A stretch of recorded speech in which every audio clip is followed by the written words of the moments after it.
All right. Hello and welcome to another episode of Star Trek Europa. I am your host. As always, actually, I'm pretty always the GM here. Jeff Harvey. You can find me all the places at Studio Tembo. There's a link. I will put a link in the chat whenever I get around to putting a link in the chat, and you can just wait. In the meantime, let's go ahead and do an introduction. Let's start with Brian. Go ahead. Hi, my name is Brian. I'm playing several characters, most especially Ensign Yezabeth Page. And can't find him anywhere. Yeah, no. Please do not find me. I enjoy my privacy. The link is in the thingy now. So, Kendall, go ahead. Hi, I am Kendall. I'm Kendall the Elemental on TikTok, and I will be playing some characters today. Some new characters. That. All right, Ev. I am Ev. You can find me on TikTok at Caffeinatrix. I have the plague and the brain squirrels, so this will be an interesting evening. Yes. On the note of interesting evenings, this will probably be a 2-part episode. So if you like this episode, stay tuned for the next episode, which will hopefully be in a week. Jack. No, wait, Jack? Yeah, Jack, you're up. Did we do everybody? Yes, me? No, maybe, perhaps. I lost track of who had said words. So no, that's fine. I mean, that's me tonight anyway. Yes, hello. I am Jack. I don't know if you can see me because I am running everything on my laptop. My normal spiel, you may know me from my own channel, twitch.tv/The People's Ascension, and the related Twitter and YouTube. Go check those out. I am normally running a series called RPGs Uncovered, in which it's a series dedicated to showing just how quick and easy it can be to learn a new TTRPG. We look at mainly indie TTRPGs, but I might be moving into some bigger ones coming soon, where I break down the rules, make it nice and easy to digest, so you don't have to read through an entire 300-page book. You can just watch like a 10, 15-minute or so series of videos on my YouTube and then sit down and play a game. We've had 3 really cool seasons so far. I'm getting the 4th set up. A lot of really great stuff. So if you're interested in learning some new games, maybe come check me out. I will also say that, yes, I am running everything that I usually have a dedicated, really powerful computer for. 3 monitors, all kinds of accessories. I'm running it all or as much as I can on my laptop today because my computer crapped out on me.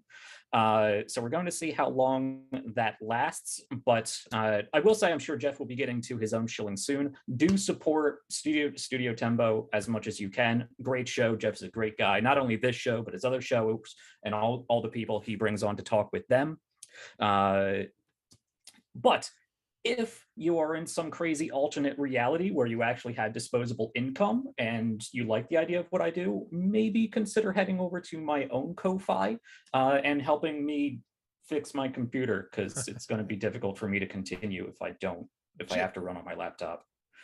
Jim on YouTube said he's hasn't seen you on his feed yet, so go ahead and drop a link in the notes there, and he can see that and find you out. From there, let's go ahead and I'll do one last quick shill for myself. Oh, also, I'm playing Captain Ronnie Ambrose and all kinds of other cool characters, because that was what we're doing tonight. Right. And Secret Agent Tong. Agent Tong. So last shilling for me is if you like this channel, please like, subscribe. You can find us on Twitch and all the other places, but if you like us on YouTube, you can also get access to the or you'll get notifications when we get the Continuing Conversations podcasts out, starring Michael Dismuke and Jim Johnson, the one of the writers and the product line manager for Star Trek Adventures, the RPG. Their podcast is hosted on my channels, and I will be returning to hosting that show sometime in the next couple of weeks. I'm not sure when. Somewhere around their 1-year anniversary for that show, I'll be back on that show, as it took off from my STA Engage show originally. There are other things in the works on this channel that are not RPG related, so don't be shocked if you find things that are RPG adjacent on this channel in the near future. Also on TikTok and all the things. I put the link in the thing. I think Jack was getting ready to put his link in the thing. Let's go ahead and get started. Evelyn, can you do a recap for us, since you are the only one who takes notes? I take notes, that but is they're on something my you dead definitely computer. should have asked me like 3 hours ago because it took me an hour to figure out how to eat. Yeah. So when you were like, we're going at 7, I'm like, oh, good, because I've been trying to eat these crackers and peanut butter since 5:30, and it's not been happening. We're going to be on rare form tonight, folks. It's gonna be Yes. a mess. This is It'll going be to a be brilliant mess, but it's gonna be a mess. quite possibly our best worst episode. All right, so last time we had a party, and by we I mean Koba threw one hell of a rager. And it was a smashing success, and nobody broke anything.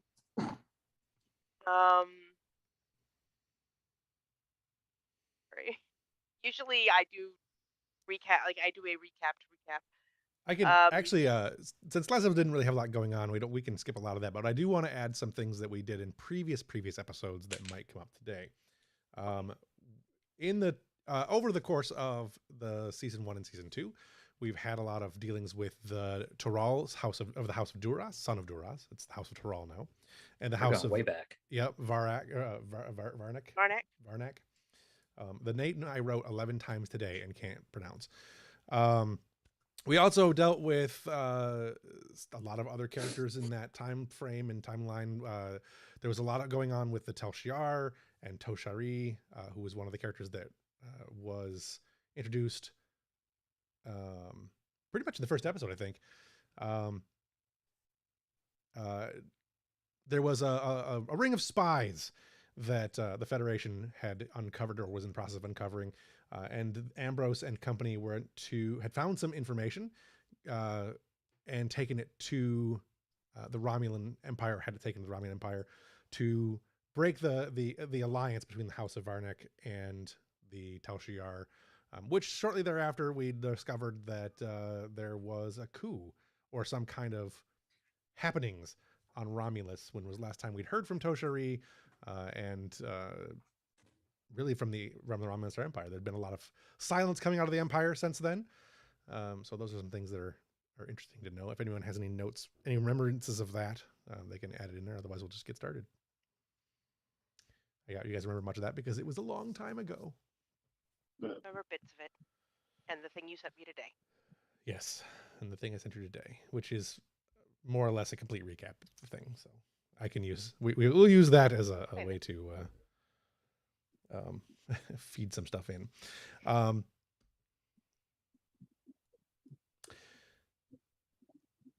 I forgot my cold open. So let's go ahead and just start with the captain's log, because I think that is probably the best place to start this episode out at, and then we'll come back from the break after the first couple scenes and do some stuff. So.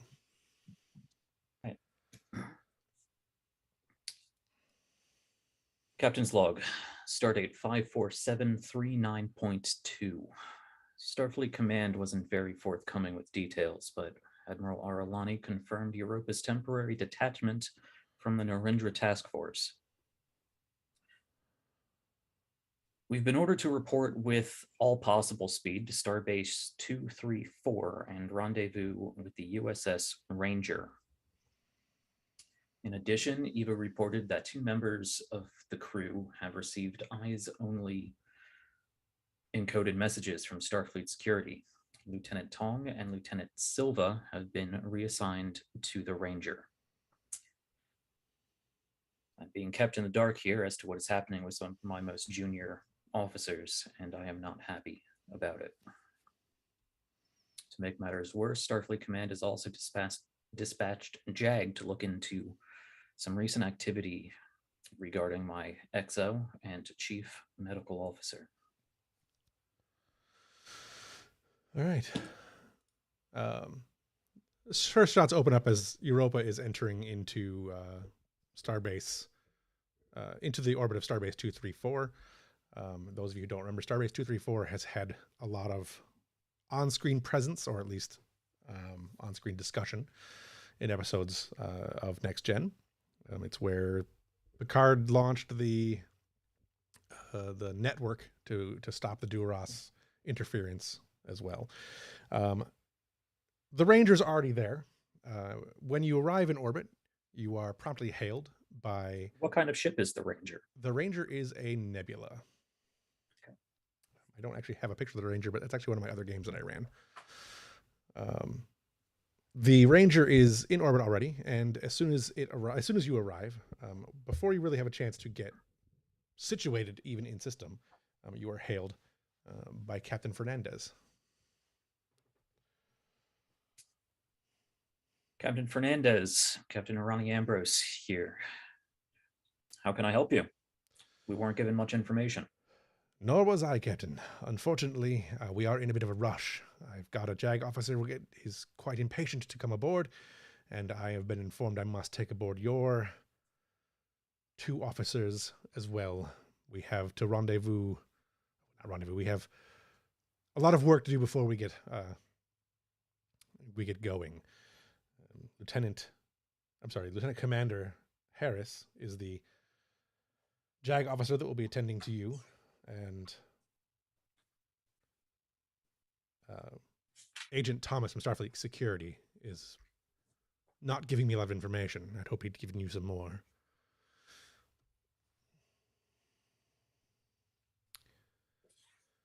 Do you have any idea how long my lieutenants will be away on your ship? I don't. What I do know, I'm not really at liberty to say, but with any luck, you'll get them back soon. Of course. I have them already prepared. I will send them over with haste. Good luck, Captain. And to you. With that, the screen goes dark. I'm going to immediately look over to Dasabi. Get anything off of them?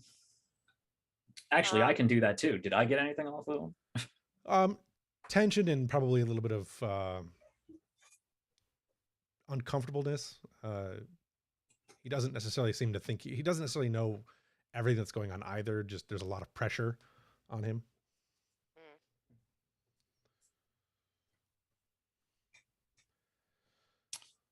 I don't like when admirals keep their captains in the dark. It usually means they're, I don't want to say doing something they're not supposed to, but doing something that could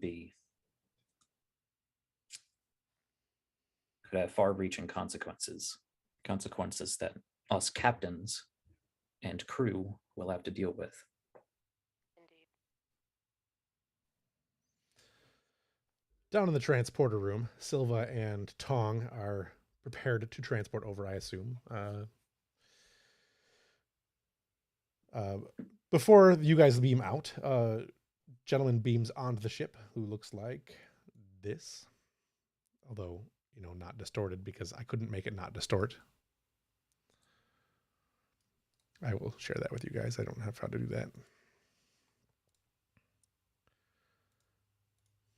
I will theoretically share that with you before the end of the break because I don't know how to do it right now.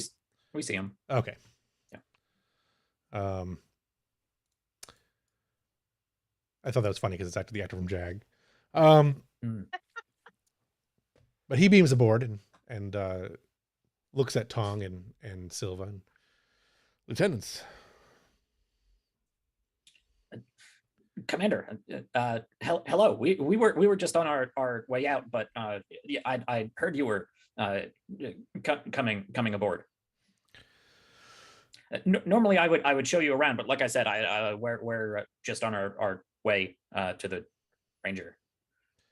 Yeah, I'd heard, and it's unfortunate because I wanted to talk to the two of you in particular, but I guess it'll have to wait. Good luck. Right. You too. With that, he his escort and he leave the room. Escort from your ship, obviously. Yeah, I assume there was actually somebody else there to show him around. Yeah, someone from security. With that, it's Ensign We could Lackey. have Mills or Koba. Yeah. Ensign Lackey's fine. They don't need any screen time. Unnamed extra number 6. With that, if Tong and Silva want to say anything before they get on the transporter and beam over, they can. If not, we'll beam them over.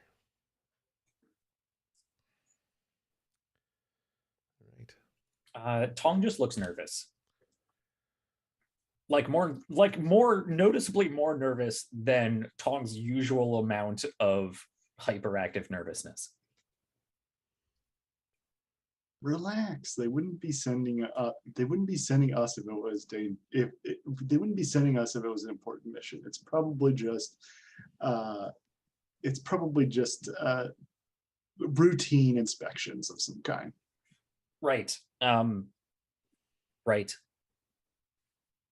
Okay. All right. Step out on the transporter and beam over. When you arrive, you are greeted by this fine gentleman here, also with less distortion in his actual face. Secret routine inspections, yes. You materialize and he's standing there. He is wearing black. He is wearing armor. He does not have the phaser in his hand, but he also does not have a rank insignia on his body that you can see anyway. Lieutenant Tong, Lieutenant Silva, welcome aboard the Ranger. I will be your commanding officer. I am Agent Thomas. You will address me as Agent Thomas.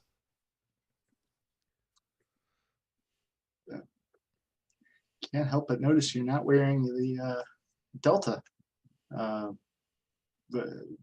Is this not a Starfleet operation? This is an operation that is sanctioned by the Federation. He said that kind of weird. Yeah. Silva will give a curious glance towards Tong, but doesn't know. Do we get black turtlenecks? You do. He points to the 2 bags on the ground there. Put those on and meet me in holodeck 3. Do we Great. keep our communicators? No. No. Okay. We'll see you shortly. And Right. let's go to opening credits.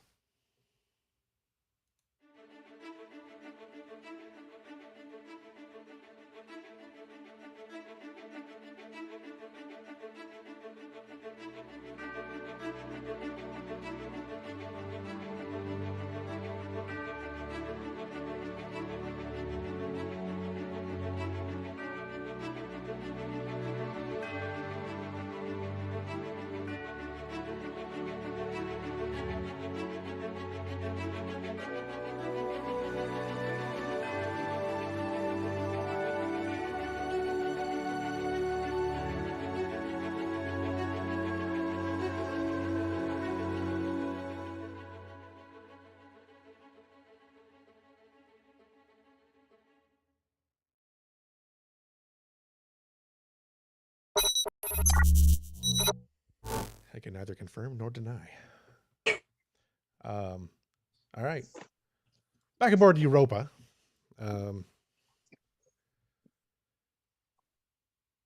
Lieutenant Commander Harris, this gentleman here, heads to the bridge where he will promptly encounter the captain, I'm guessing. I don't know where the command staff went. Why is command way down there now? Oh, senior officers. That's who I want. Yeah. I forgot how this is laid out.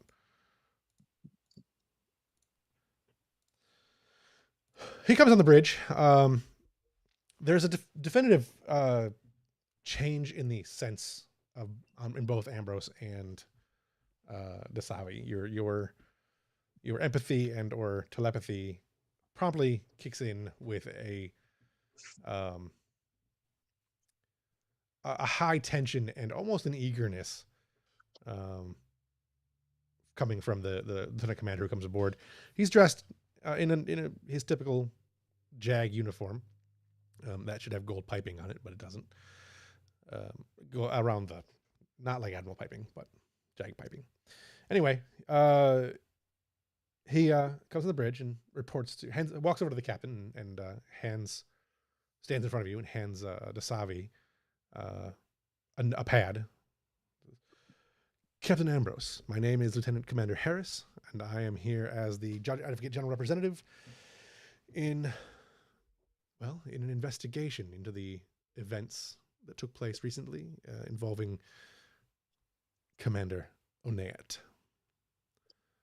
the paperwork that he's handed you is the doctor is typical like Starfleet JAG stuff. Like, this is the investigation, the scope of the investigation, all that stuff. I'm aboard your ship. I need these provisions, kind of things. What you would give to an XO for this kind of situation? So Right. nothing out of the ordinary. If you have a moment, Captain, I would like to speak with you in private. Of course. My ready room. You guys head into the ready room.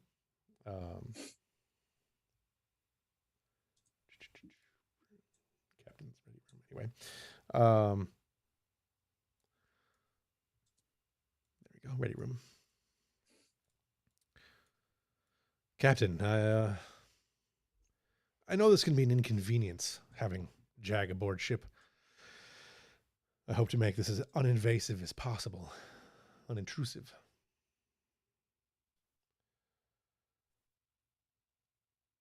I suspect you are aware of the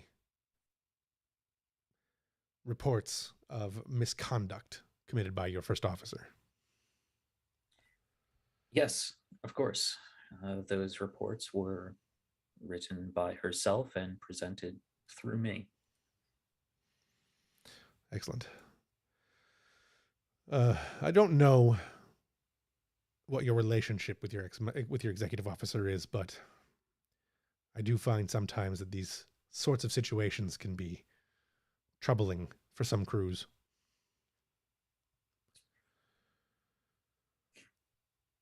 I hope that is not going to be the case here. From my understanding of these proceedings, it requires a sort of adversarial nature between yourself and members of my crew. Somewhat.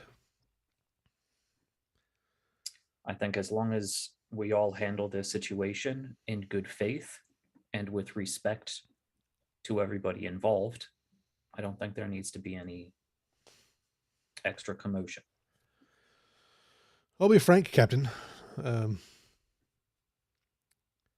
believe that I was tasked with this assignment because I feel that the sort of gross abuse of power that your first officer has allegedly done is grounds for termination from the fleet. Prison time, possibly. And I intend to find justice. It's a complicated word there, Commander. I don't disagree. But I think you would agree that it is our job in Starfleet is to ensure a more just society.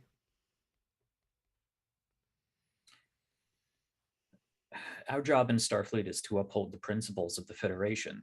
And one of the guiding principles of the Federation is understanding. Context is important, and punishment should not be the goal of any sort of punitive actions, any sort of discipline. The goal should be correction.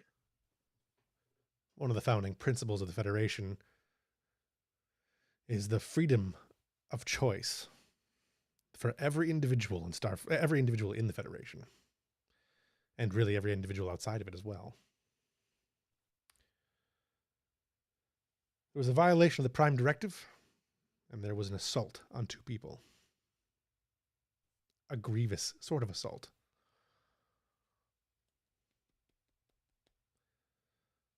I think if a punitive action must be taken in order to ensure that this sort of thing never happens again, then that is what must be done. We are not here to decide the future of all of Starfleet and its citizens. We are here to decide the future of one particular person, and their future should be regarded as such, not as a principle for future deterrent. Perhaps. But I think you and I both know that any rulings, any recommendations that I make, be it for court martial or not, will have lasting repercussions outside of this ship. You're not wrong. This is an individual's life in play. But it is also more than that.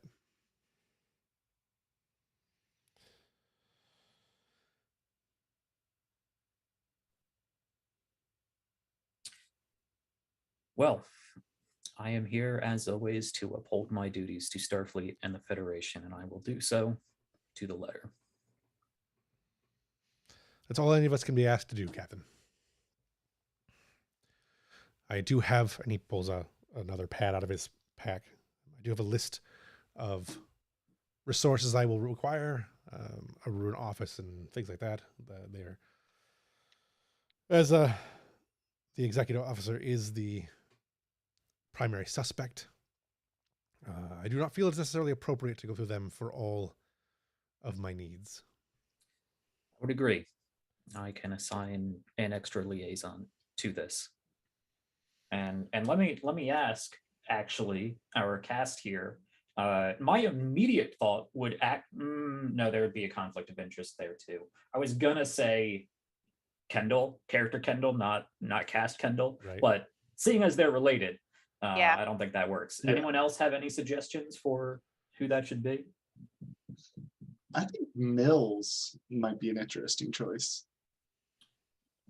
Unless we want to be able to have more people in the scene, in which case. And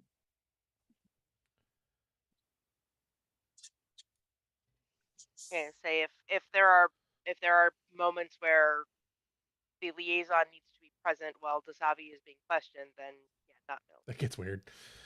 Right. I think Hage might be the best bet. I was going to say probably Yezabeth. Yesbeth? Okay. Given her background and her position as ops officer. Yeah. Okay. There's a conflict of interest in that too. Potentially. I mean, there's going to be a conflict of Right. interest no matter who Yeah, no we matter what assign, you do. really.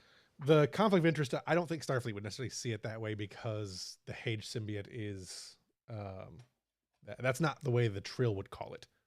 Got you. Okay. So the Starfleet being the people who would try to honor the Trill's traditions and that probably would not call that a conflict of interest. Plus, I think a smidge of conflict of interest is interesting. Agreed. Yeah. Yes, I will assign.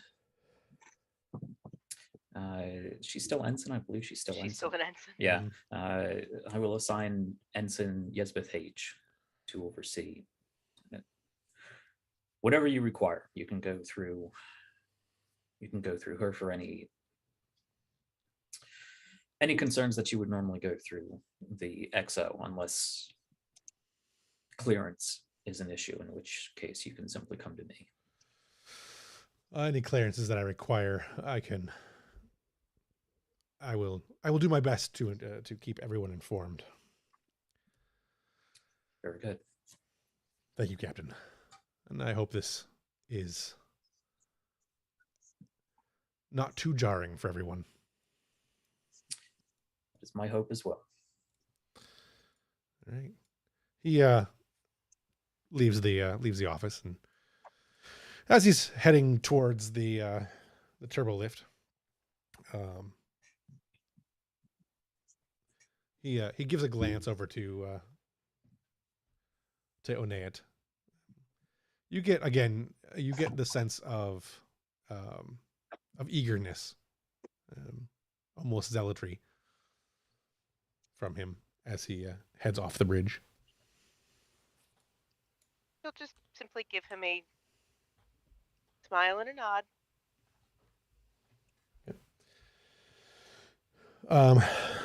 Anyone want to do anything aboard Europa before we move over to the Ranger? Are there perhaps more people being transferred to the ship? There is at least one more. I don't know which one you wanted to have. Kendall, I don't know which one of those two you wanted to have brought aboard. Tana is the one that is going to be transferred to the ship. Okay, and that's your science officer. That is my communications officer. I think she was put under engineering. Communications. We'll put her under command. That's where she would go. Yeah. Okay, so with that, you beam aboard. Is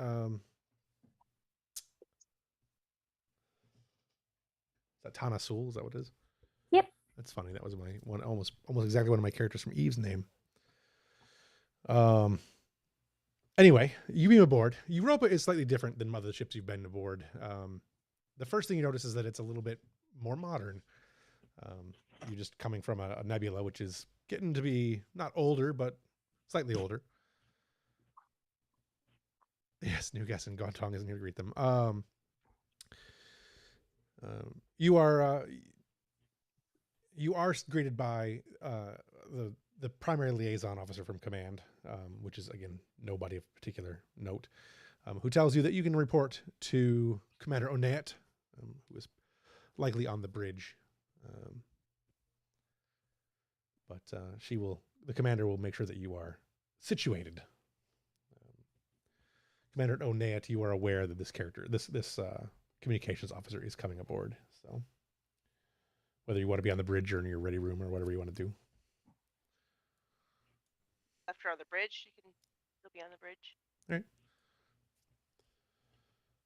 Tana will start making her way there. All right. The next thing that you notice aboard ship is that it is kind of sparsely populated. There's not as many people in the corridors as you would expect to see on a normal ship of this size. Certain you've read up on the ship and know about the situation with Eva and all that. So, but seeing it in practice is a little more disconcerting. You arrive on the bridge, spacious bridge, and the person you would suspect as being the captain or the first officer is likely sitting in the command chair at the moment. I'm sure Ambrose is doing paperwork somewhere. Yeah, Ambrose is in his office oscillating between the JAG paperwork and doing as much research on this Lieutenant Commander Harris as he can. Okay. Would it be safe to say maybe Koba is at the security station? Sure.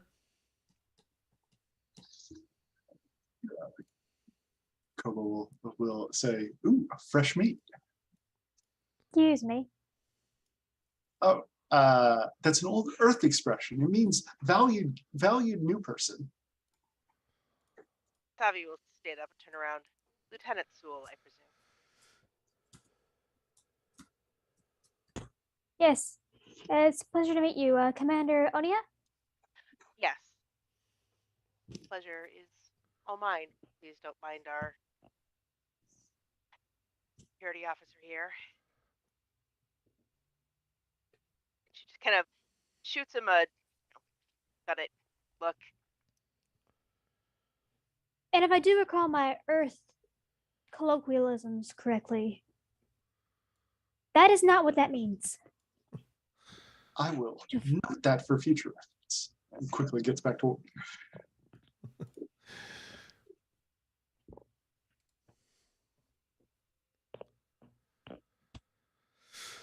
All right.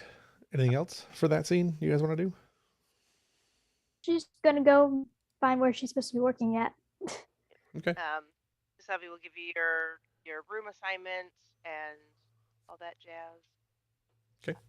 Let me know if there's anything you need. I will keep that in mind.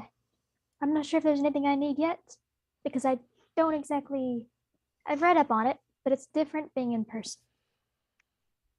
Indeed. Eva is a very unique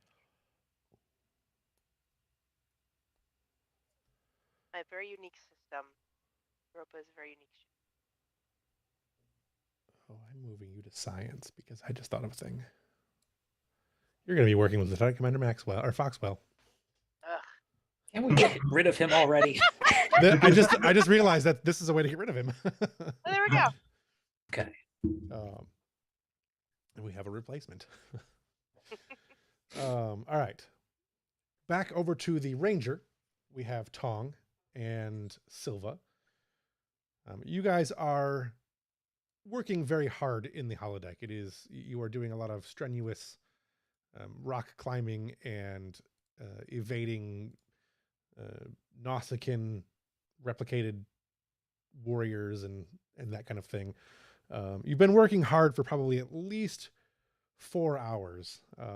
Every time you think you're going to get a chance to stop and take a drink or anything like that, you are, assaulted essentially by more things, albeit Nausicaans, or at one point there was a Gorn.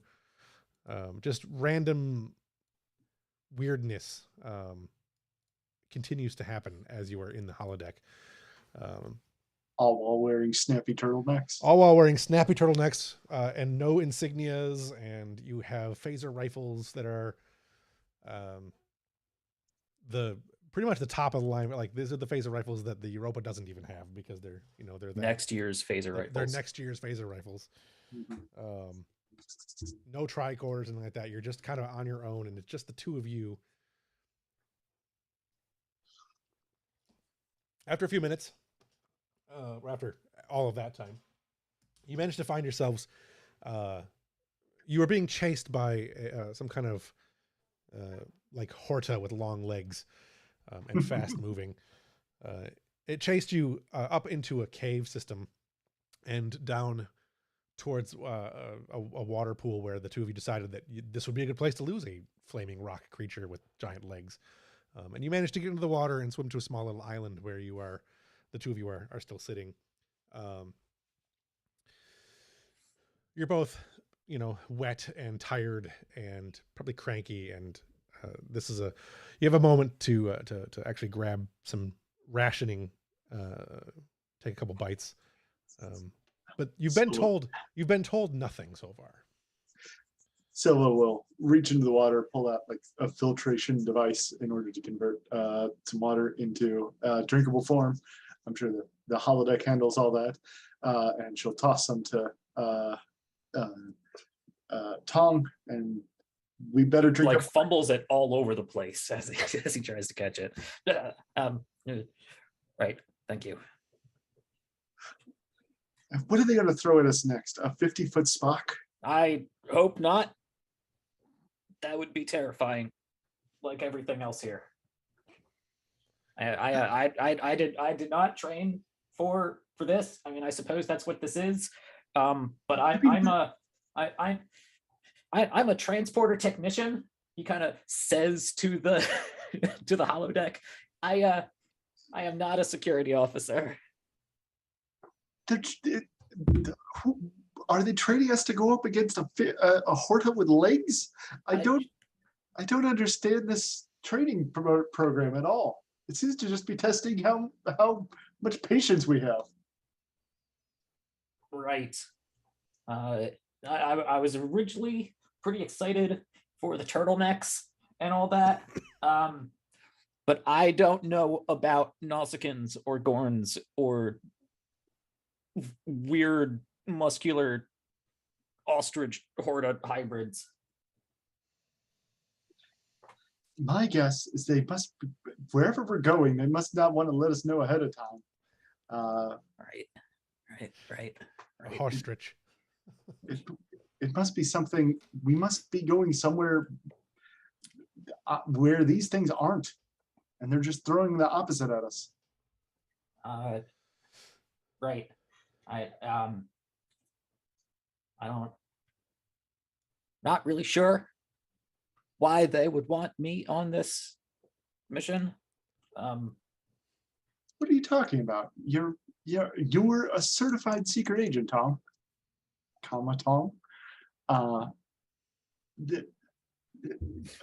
Remember when you snuck into the bowels of the ship to allegedly to figure out who was spying on who had infiltrated the ship? That was all you. Oh, right. Yeah.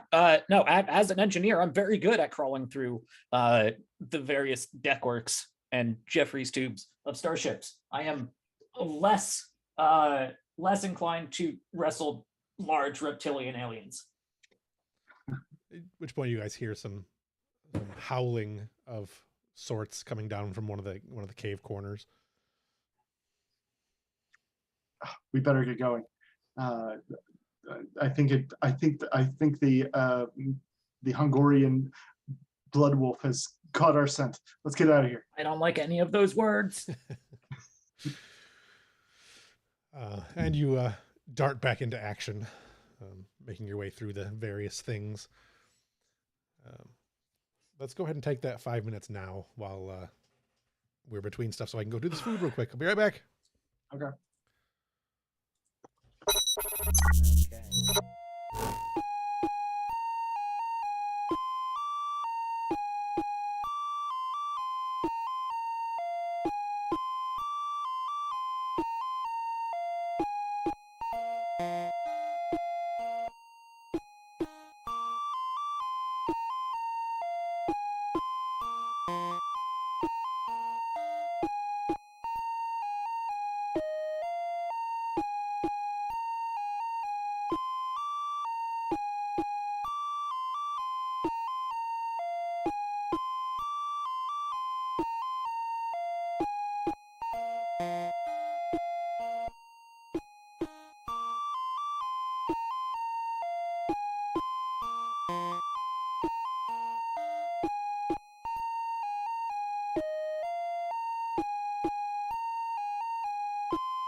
We keep that one shorter than it was said. So I only have one more stop to make, and it's not till 10 o'clock, so that's when we're done anyway. Okay. Unless, of course, my wife comes home and tells me I have to stop for 5 minutes. All right. Back aboard the Europa. Lieutenant Sewell, heads down to her to library access, which is where she's been assigned. You are going to be working with O'Connor and Foxwell to direct some of the Eva project. We haven't seen much of Eva, and we haven't talked to Foxwell in probably 8 episodes. Thank God. That's fine. Yeah, he's got to go. Look, he's done very valuable work. That has just not been important enough for us to watch. Yes. It's just, Annoying Tong and O'Connor and belittling. yes, not even good enough to get a picture. So you arrive in library access. Oops, that is not what I wanted to do. O'Connor and Foxwell are in there. It's an awkwardly silent room because you can get, just looking at it, that Foxwell clearly doesn't is clearly wrapped up in his work, and O'Connor is kind of like as far away from him as she can be in that room. Pretty much. Every now and again, O'Connor will mutter something, not quite loud enough for Foxwell to pick up, presumably loud enough for Eva to pick up, which is the point. Like O'Connor is clearly to Eva, and as you get closer, you'll realize O'Connor is talking to Eva under her breath, as though Eva is another living entity in the room. She's going to quietly walk up to O'Connor, kind of peek over her shoulder at what she's doing. What are we working on? Oh, Lieutenant. Yes. We're running some diagnostics and just making sure everything is okay.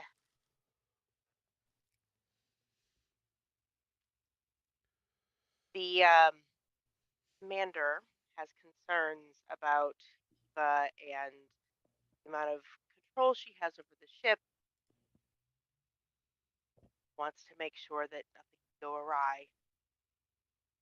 I've also got this project over on this side. She types into another screen.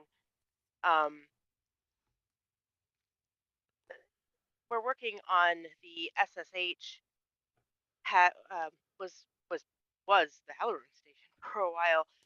It came back with a significant amount of information and has given us access to that information so we can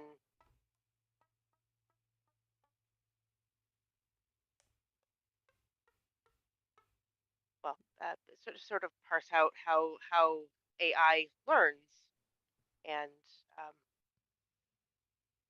in the great debate of sentience. Oh, yes. Which side are you on? I think both the SSH and Eva have demonstrated quite, and she gets a little quieter, unequivocally, that they are sentient.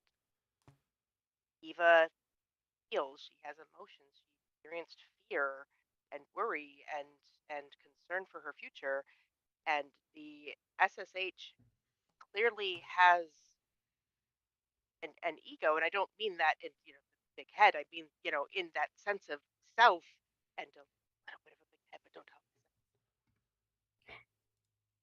So would you consider these to be born from all of you? I suppose in a way. Born from Dr. No. Dr. Zimmerman. Dr. Zimmerman created the the base programming for the SSH, of course, the current of the EMH in his own image. And Dr. Zimmerman has an outrageous ego, and he programmed that into his creations. Dr. Maddox created Eva. That is a different thing altogether. Eva is a product of positronic learning, unlike the SSH, which is a series of algorithms, and it is an AI in the classical sense of what we call an AI. It's intelligent because of its subroutines, but it's not the same kind of intelligence. Maybe when it was on the Halloran Station, it was something similar to that. But Eva is something entirely unique. Sentient, though, I don't believe that intelligence and sentience are the same thing. So I've seen a lot of evidence, and What I know would that, you consider sentience? well, it's a complicated. Yes, but I'm asking your opinion. Fire is not sentient, but it does all the things that living things do. It breathes, it procreates, it eats. It almost seems to think at times. Dolphins, we have determined, and that's why I have citation labs here on board the ship, that they have a level of sentience and awareness and self. I've always considered sentience a form of convenience of being able to label something. Certainly. But in the determination of rights, It seems to be more out of convenience. Because I do believe the That we- Cardassians, let's considered my sort, barely sentient. well, So, true. I don't believe that anyone else really contested that. It was ruled that Commander Data, in fact, controlled at least some level of sentience, and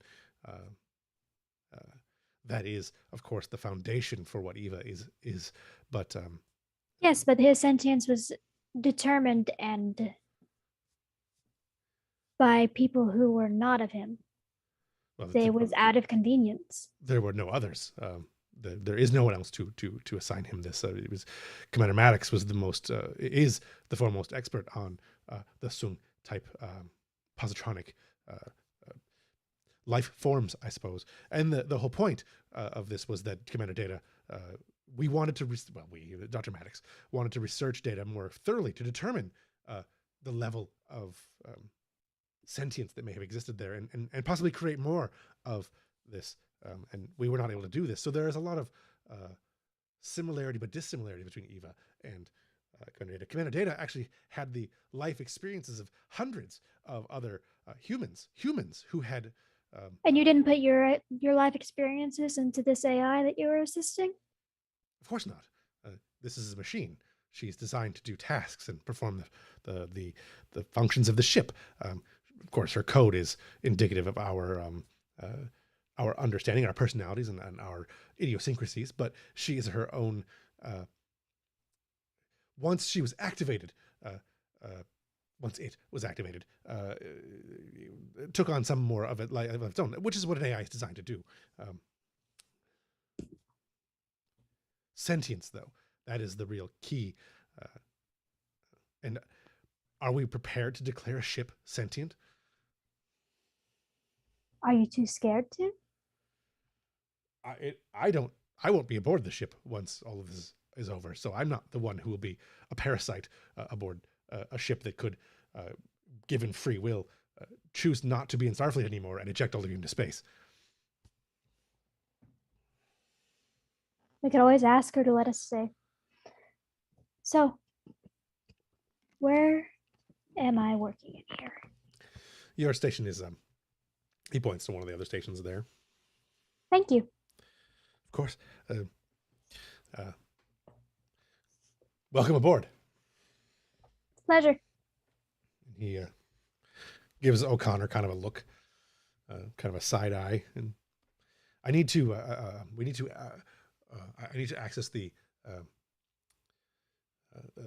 core information from the Halloran Station. I want to cross-reference it with some of Eva's subroutines. Could you bring that, please? Thank you. Yes, Send, sir. send to my station. So Bring up you look what the SSH has given us access to, and only that, and sends it over. you look back to your terminal and you have a little like command pop-up message from the SSH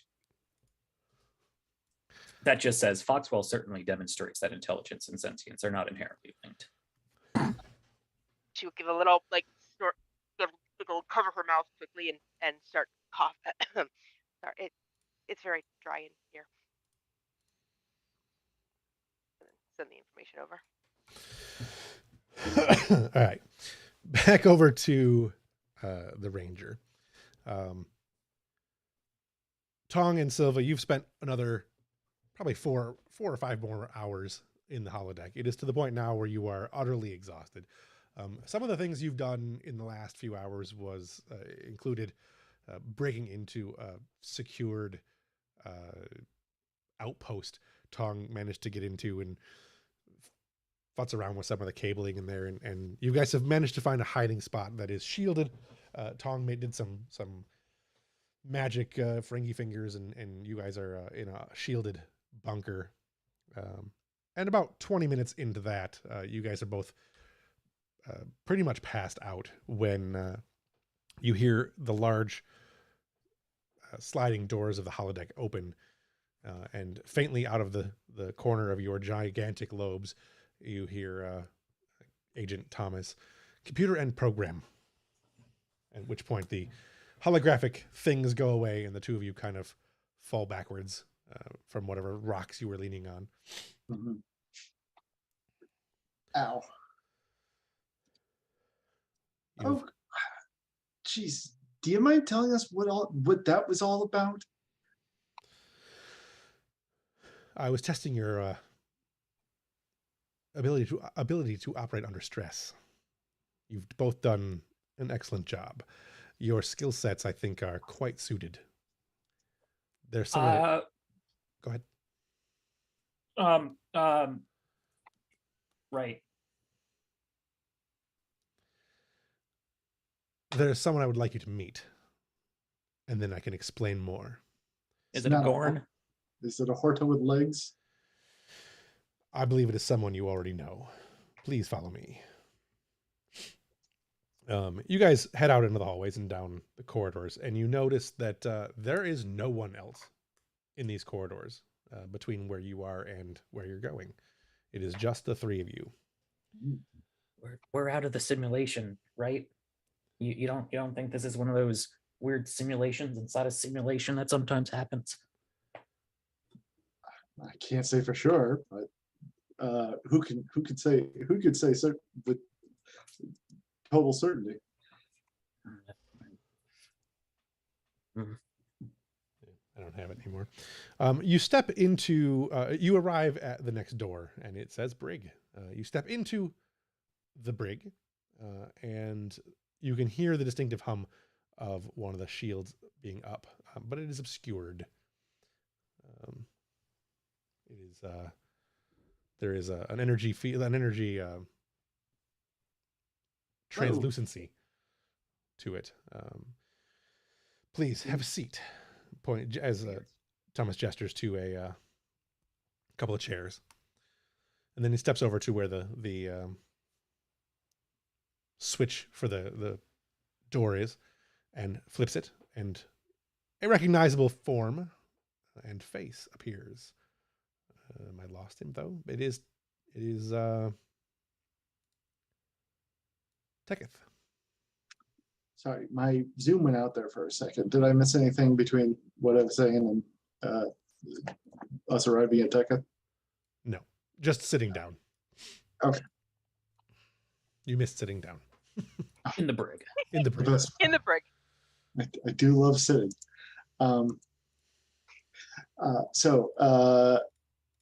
Yeah, so when we see Teketh, that traitor, point to him. What's he doing here? Mr. Teketh is vital to our mission. No, he shot me once, right? and he may again. Well, that's reassuring. Mr. Teketh, It meant you no harm. If I'd meant to really hurt you, I would have. Right. Very impressive, you know. did you say you're very impressive? I'm very impressive, you know. No, no, no, no. No, I said you're very impressive. Okay. Oh, yes. I'm quite impressive. Yes, I totally heard. I'm quite impressive, you know. No Look, one else unless, managed to track down what I was doing aboard ship. It was quite handy for someone who's so untrained. I don't suppose this mission is to. I don't suppose this mission is to Brysa to have him sling us drinks. It I is do not. miss bartending. Mr. Teketh has a unique set of information, a unique quality of information that we're going to require when we arrive at our destination. Yeah, and what's in this for him? Hopefully Can't the imagine he's restoration doing of Romulus. the restoration of Romulus, huh? So you're doing this out of the good of your heart. For the good of my people. Let us say to civic duty. And what if he decides his civic duty is to turn in a couple of Starfleet agents? I believe, based on where you're going and the information we are about to impart you with,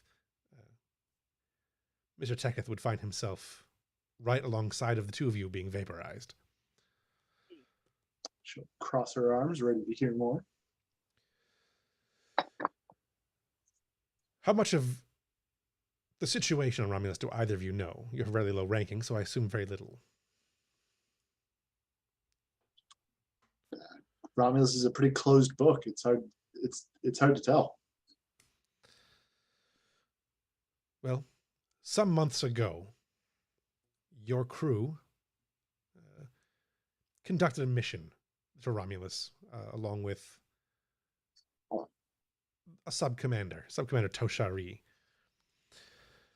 That mission, while it had the desired effect to reduce the Romulan interference in the Klingon war, also had unknowable consequences that resulted in, well, a very dangerous person taking control of the Star Empire, or at least practically taking control of it. A known enemy to the Federation, Commanders, well, I should say now Proconsul Sela. In the process, several high-ranking officers in the Romulan Star Empire have gone missing. Potential allies to the Federation. Mr. Teketh may have more information.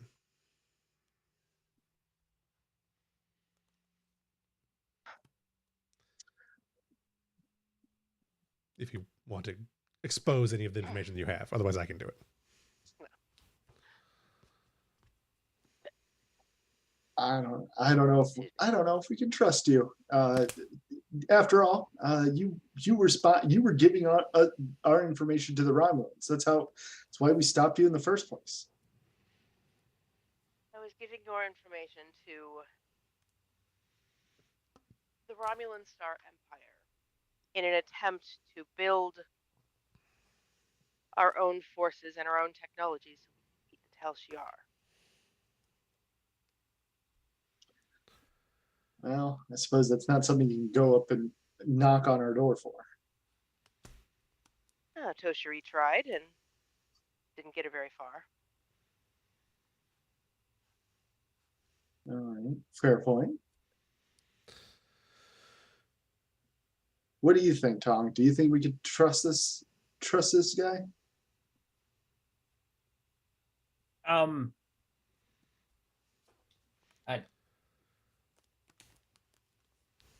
I don't know. I guess.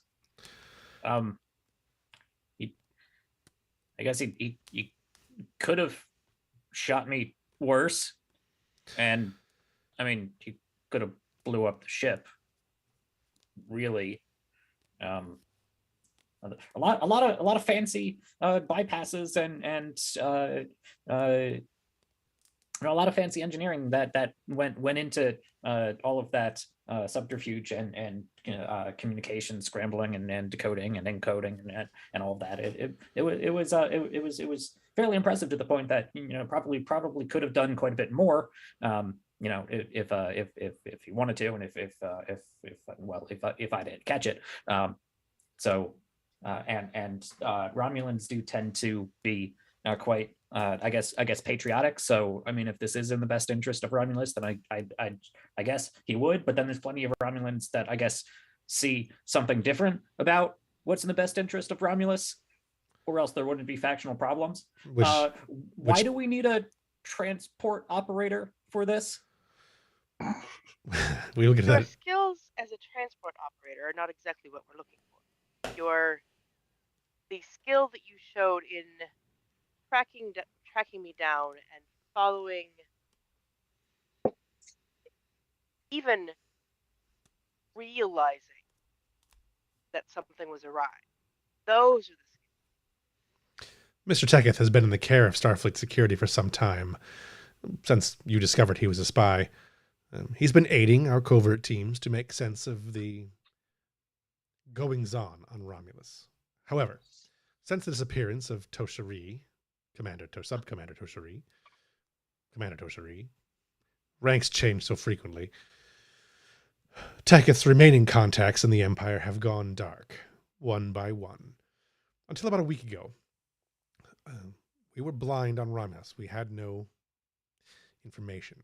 Then reports came in that Toshari and several other Romulans, and let us say prisoners of interest for the Federation, were being held prisoner on a penal colony world in the Azure sector. What we need you for, Mr. Tong, aside from your extensive expertise in tracking down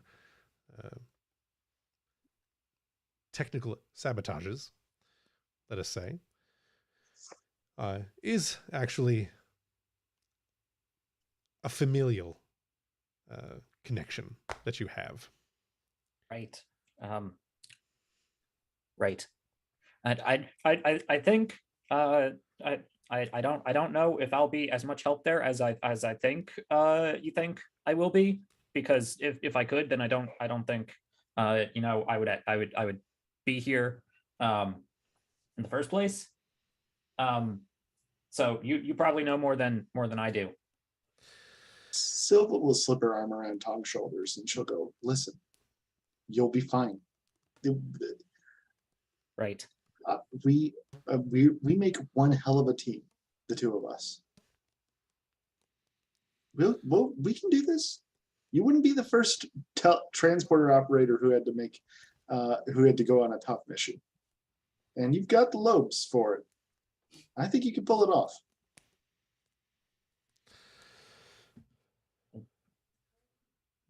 The four. Well, go ahead.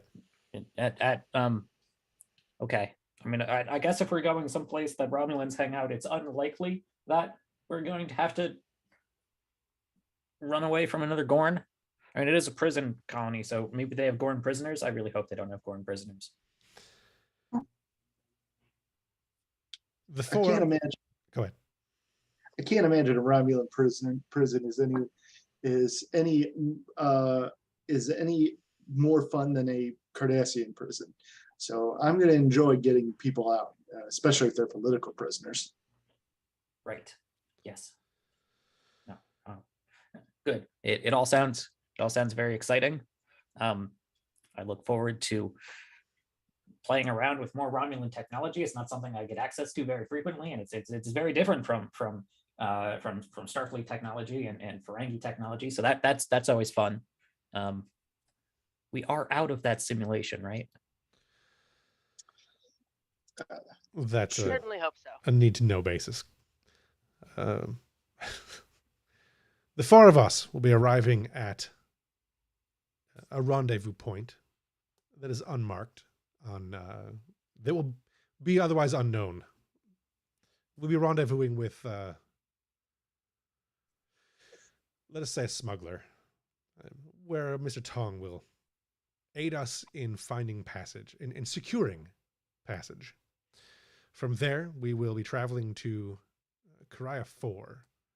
This is a world that is known to the Federation as a Romulan prison camp.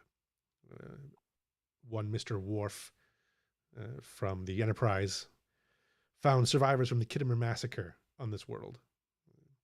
The Romulans have since taken a stern approach to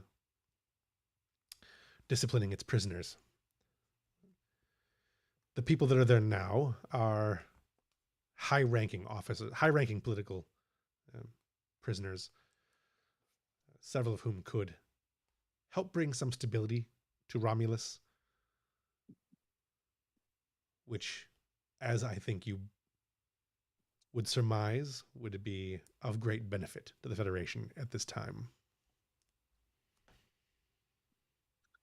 Any idea what their external security is like? Do they have patrol ships? Well, yes. And he says we will discuss further in if we are all in agreement to this mission, we will provide more information in a less confining setting.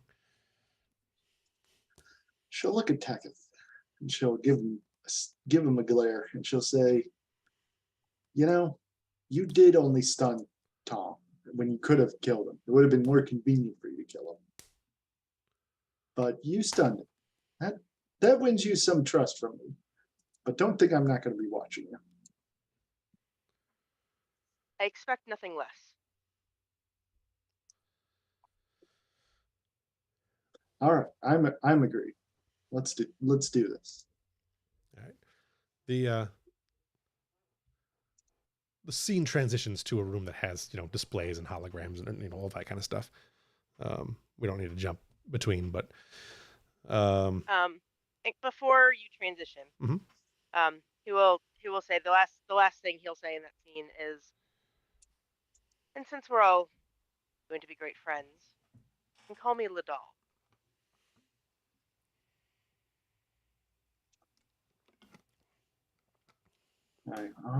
All right, if you insist, Taketh. She'll say, just to bug him. In the room with the, meaningful displays and whatnot.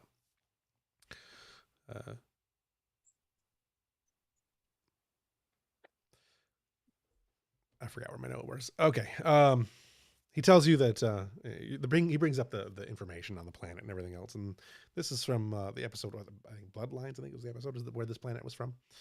But he shows you the world. It's a large jungle. We will be going to a large jungle world. There are a number of villages on this planet. These villages are used as prison camps, essentially. There are some trading between them. There is very few ways off-world. Technology is suppressed on this world. The Romulans use energy dampeners. The weapons that we'll be taking do have some reported ability to overcome this, so we should not be weaponless. The obstacles we will face, there are a number of guards in the world, but as far as the primary obstacles that we must avoid is the Tau Priex. This is the Praetorian Guard under the command now of Proconsul Sela. Some months ago, the Praetor, the Romulan Praetor, fell ill. Praetor Hyrin was taken ill some few months ago. His illness has allowed the Tal Shiar, under the command of now Proconsul Sela, to rise and essentially take control of the Empire. The information that Starfleet was able to provide did, which into the aid of the Romulans against the House of Martok, those of Tyrol and Varnek, did do quite a bit of damage to the Tal Shiar's support among several key senators, including Senator Talora. However, her position as the pro-council protected Sela from any direct action. She has since taken command of the Preexa fleet, which again is the Praetorian Guards fleet. They are a fleet that uses advanced technology even by Romulan standards. They are a very dangerous group. We will have to find a way around them, which is where Mr. Tong's skills and familiar relations will come in. I believe you know your Uncle Brol. No is an interesting word. Have any familiarity with. Mr. Brol will be smuggling us in to this world, and he will be waiting for us to, for the signal for us to leave. This is also where Mr. Tong comes in, because we will have to find a way to transport off that world with its dampeners in place. Are we sure we can trust this bro guy? I mean, I smuggled No. back in the day. I used to smuggle weapons for the Maquis. I think I could get us onto that planet without the need of involving third parties. Mr. Tong, you had something to say. I was just saying no. We certainly shouldn't trust him. I mean, could he do what I believe we need him to do? Probably. He could also do a lot of other really nasty things. I'm not your point of contact for him, right? Because I don't think that's going to go as well as you want it to. We've already made contact with Mr. Brol. Okay. We're counting on you to be our liaison. Yeah, I'm not sure that we're from two very different worlds.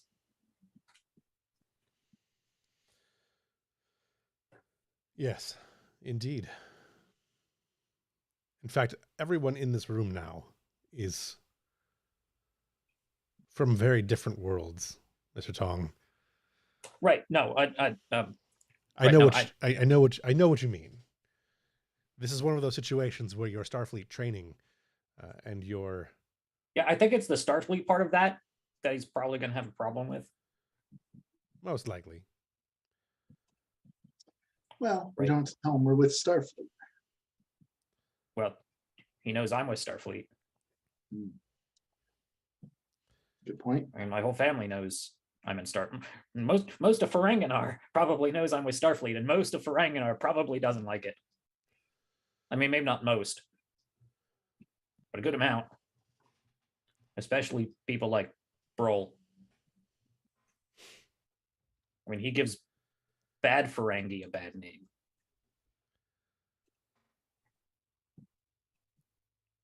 The rules of acquisition state the greater the risk, the greater the profit, yes?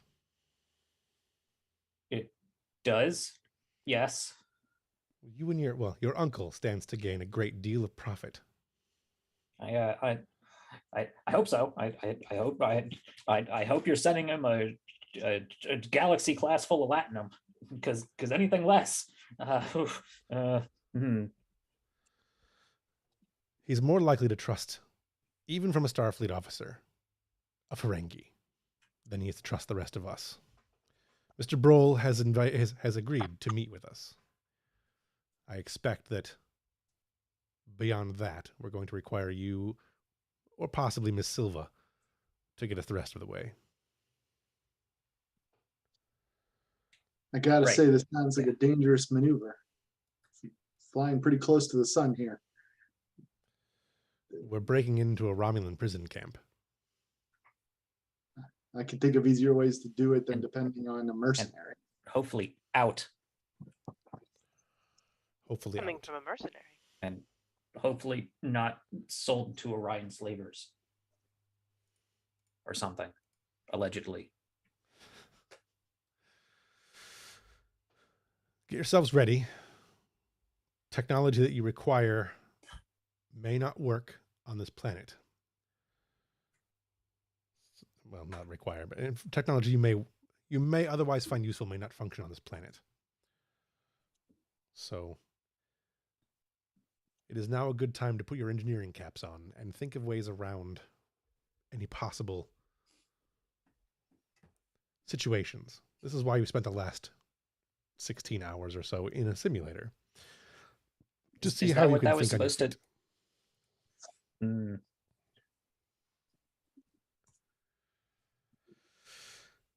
If you have any questions, now would be a good time.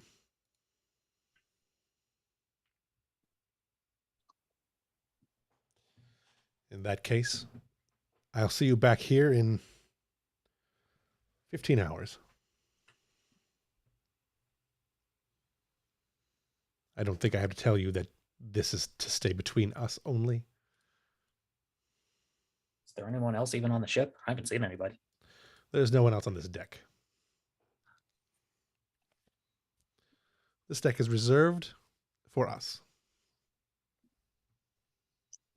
Right. But, Mr. Tong, you have a tendency to go off script.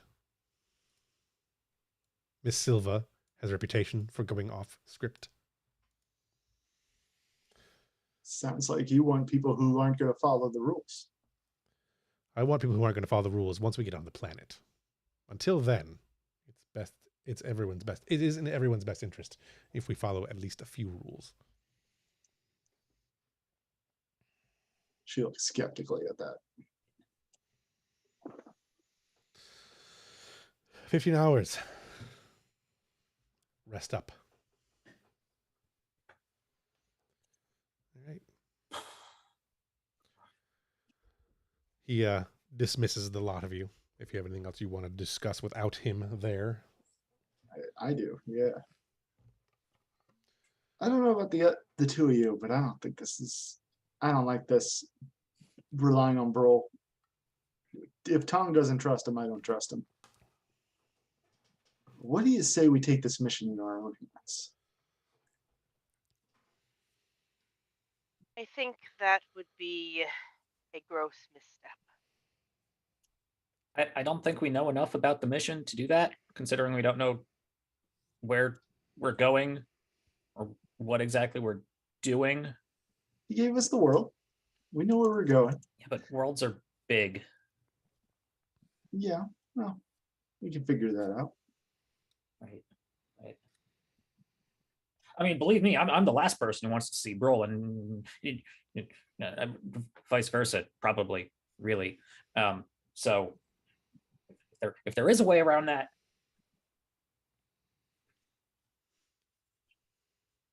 Agent Thomas knows what he's doing, and undoubtedly, in order to keep us from going off script, has information vital to the mission that he's not shared. Yeah, I just Sure, bet he yeah. does. Like who he's actually working for. I've met Starfleet intelligence, and I'm not sure he's Starfleet intelligence. I assure you he is. do you think he's a Romulan? I don't know what he is, but I don't trust him as far as I can throw him. All right, we'll play along for now, but I don't trust him, and I don't trust Brol. And if I need to, we're flipping the script. Or I should say, if we need to, we'll flip the script. Right.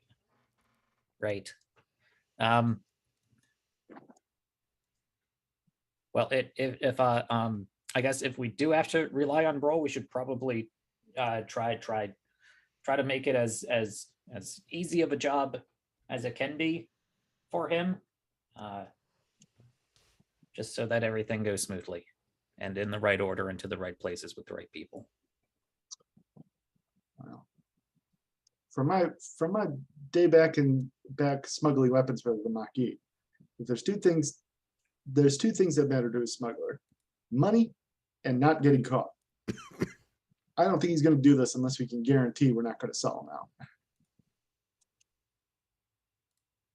Right. Well, if we were dealing with a weapon smuggler, that would be fine. What's he normally smuggle? Well, I don't really know that much. Haven't really.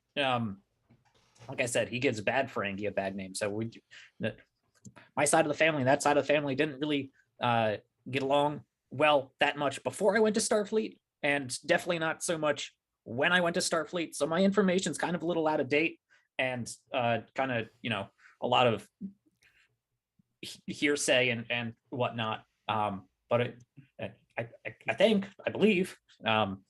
What do you hear and say about him? Well, he supposedly works fairly closely with the Orion Syndicate, which is not something most Ferengi do, because, well, the obvious implications of a vast competing trade network and all that, but also because they get into trade negotiations and deals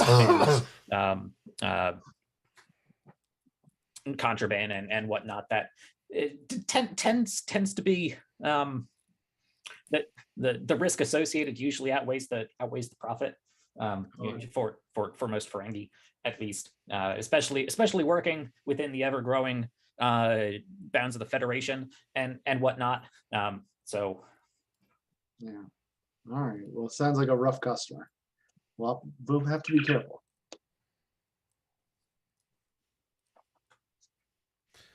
Someone just hailed the captain, apparently. Sorry, Apparently. I'm muting. All right. Anything else anybody wants to get from that scene? I'm choking on my own dying. No, I think that's it. All right.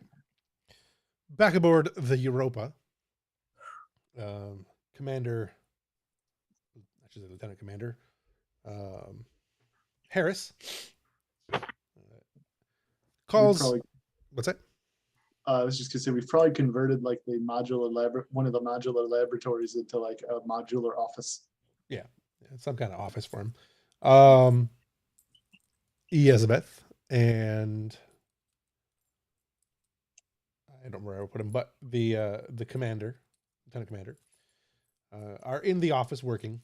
He's going over the reports of the not just the incident on the Emil world, but also the stuff with the Hidali and her Oneat's refusal to, or I shouldn't say refusal, a refusal to get in the, to help them in the way they wanted to, and how that has affected international or interstellar relations.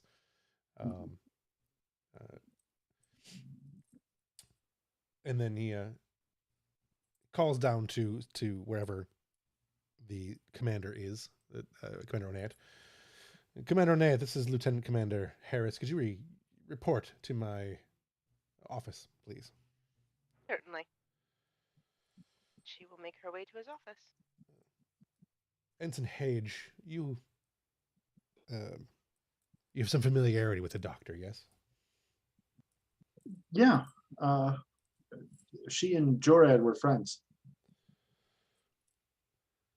My previous host. Yes. She has a fairly, a very substantial record. A lot of commendations and close connections with both Mr. Hage, Captain Hage, forgive me, and Mr. Ambrose. Again, Captain Ambrose. What's your Well, what's your personal thoughts on the doctor? she gulps a little. Well, Speak freely. oh, wait, are you in here? I was. I This thought- is before you arrived. Oh, Sorry. I was as you're walking down there. He did having this conversation.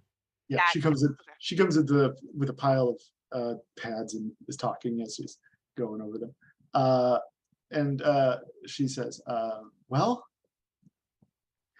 she's incredibly professional. She's the most skilled trauma surgeon somebody could ask for. That's for sure. Personally, though, I've never been able to get along with her. I know that sounds strange given that Jorah and her were close, but she's always been a bit cold to me. Have you worked with many Beta Zeds? Me? No. This is my first posting off Trill. About that time, the doctor walks in. Thank you, Lieutenant. Or Ensign. Forgive me, Ensign. That insight will be helpful. Of course. Did you want me to stay in case you needed anything, or? Yes, I'll have you taking notes. Okay. She knows that it's not the computer could do that, but she'll be here in case he needs anything. Yeah. Commander Annette, please have a seat. Commander Harris. How can I help you? She'll come in and sit down. I'd like to make this as painless as possible. But as you can understand, that Starfleet is quite concerned with the reports that we received about the actions on Emil and the potential consequences of your actions in regards to the Hidali. Mhm. So I guess we'll start by getting your side of things. What prompted your actions on Emil? What were you thinking at the time? What was your state of mind? I was thinking that a scientist, well, not directly under Starfleet, still associated with the Federation, part of the Federation, had gotten 3 people killed already. The people of Emil use propulsion weapons, which don't know how much combat you've seen, Lieutenant or Commander. I've seen some. Propulsion weapons are far more difficult to treat, and in many ways far more deadly than even our phaser rifles. Knowing this was the type of rudimentary weapon they carried, knowing that the 2 in the room with the doctor were armed, I made a decision A decision to save lives. to strip them of their will, strip them of the opportunity to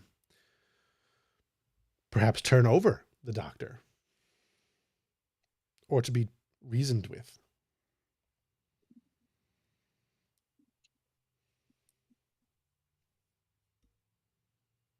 I also stripped them of the opportunity to kill any further people or to be killed themselves for simply happening to exist and catch the attention of a scientist. Did your team not have phasers? Did those phasers not have stun settings? They do.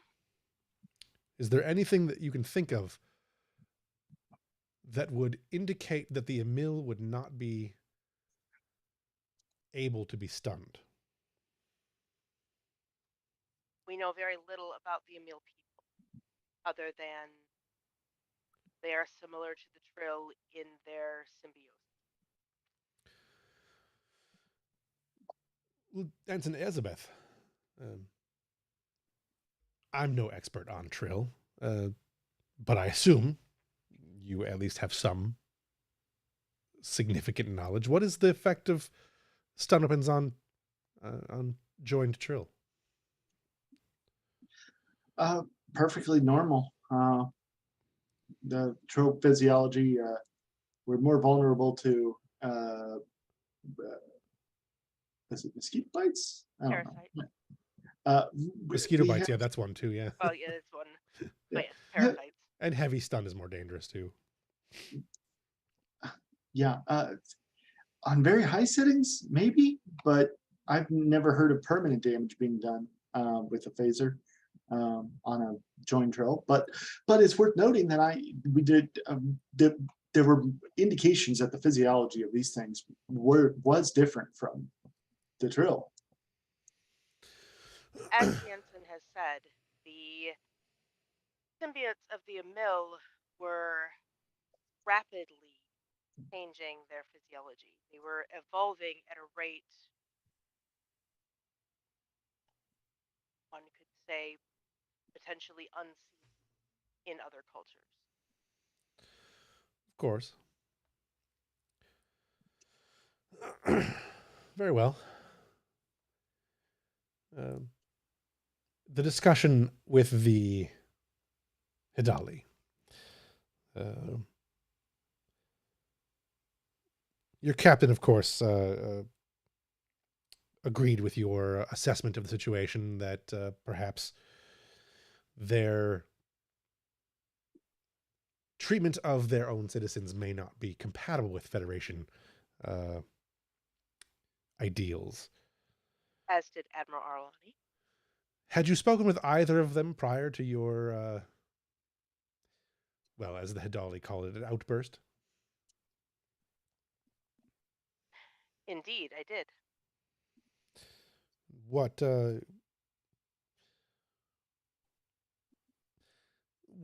exactly did you discuss prior? We discussed the fact that the Hidali were practicing eugenics, and that, well, we did have an agreement with them to trade technology for technology. And, well, the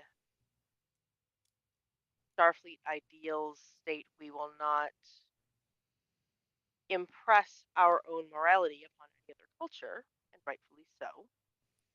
That doesn't mean that we have to be complicit in things that we know to be morally wrong. Hence why the deal was put on hold.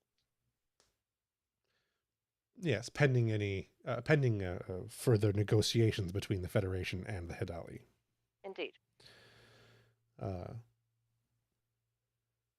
Unilaterally, you decided, you took the action to put this on hold. You and the captain did this. No. Prior to speaking with Admiral Arlani. No. No. I spoke to the captain spoke to the admiral. I see. And the Admiral agreed. He did.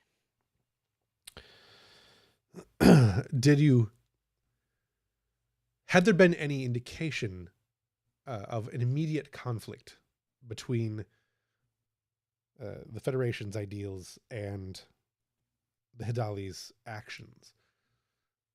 They had served quite well aboard the Mackinac, doing upgrades there with no conflict. What precipitated the conflict being brought to the forefront? The discovery of their eugenics policies. So a policy on their world that affects no one in Starfleet.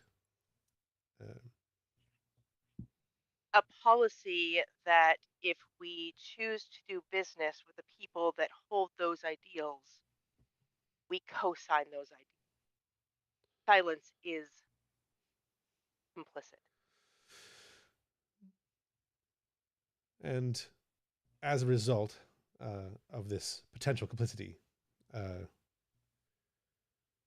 you decided, with the admiral's consent, to essentially instruct them in the error of their ways. Did no such thing. Does not seem that way from these reports. They seem to have taken a great deal of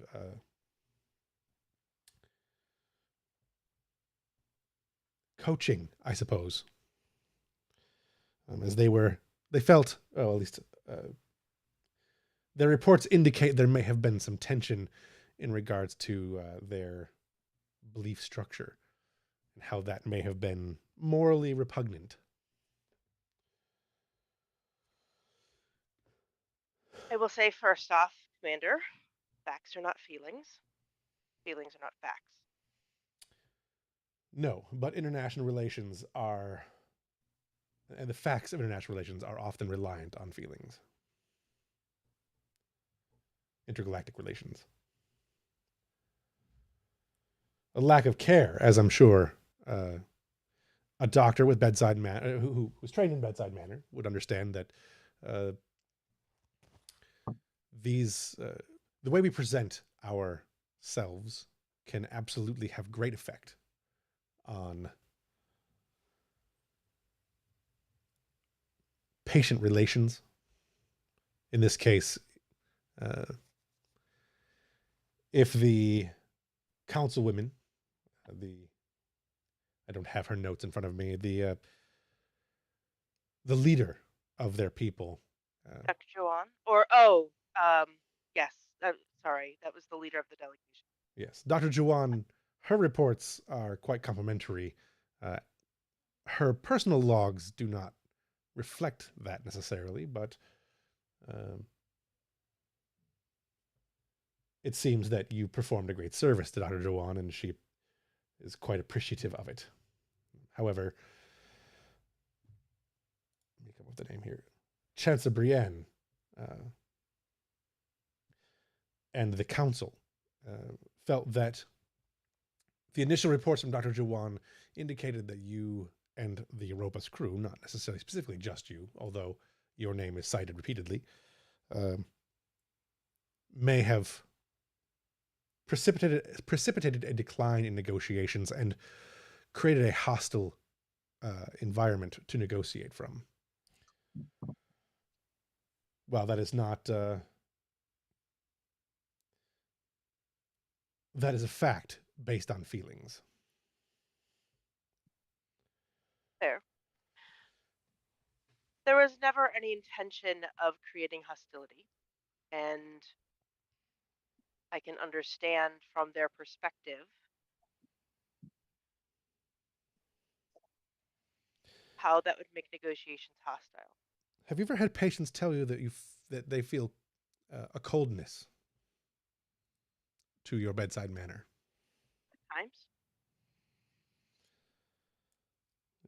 At times. As an empath, as a beta Z.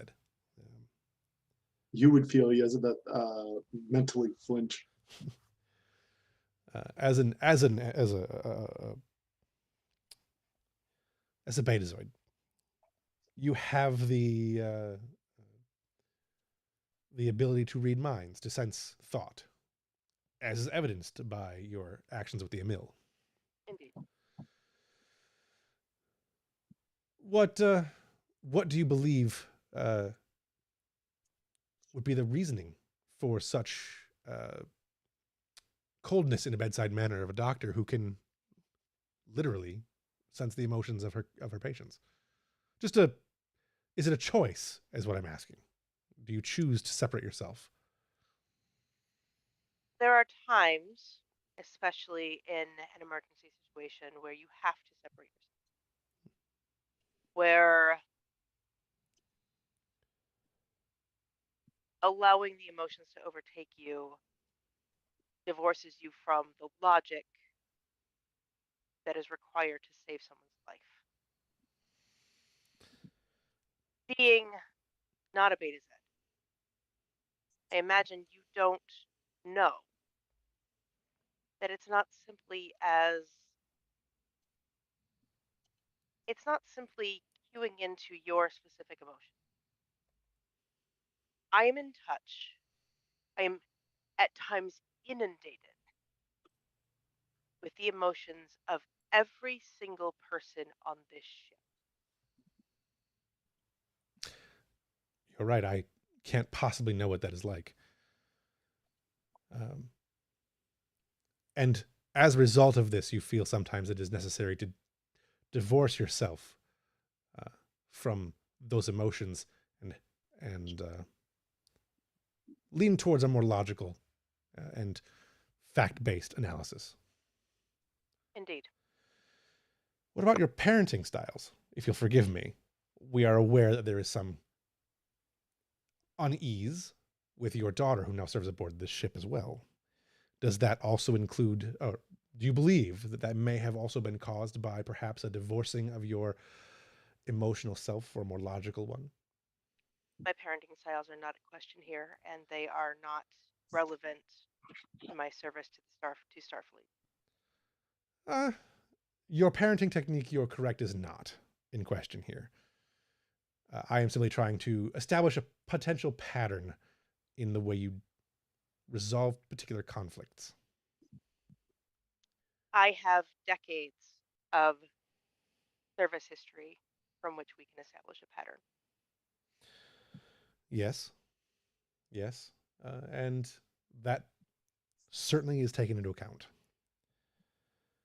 However, as you are aware, Doctor, there are a great number of stressors that affect our lives on a daily basis. One of those could be war. You served during the Dominion War with Captain Ambrose. You Indeed. both saw a great deal of traumatic things that can affect the emotions and logical connectivity that we face, that we see in ourselves.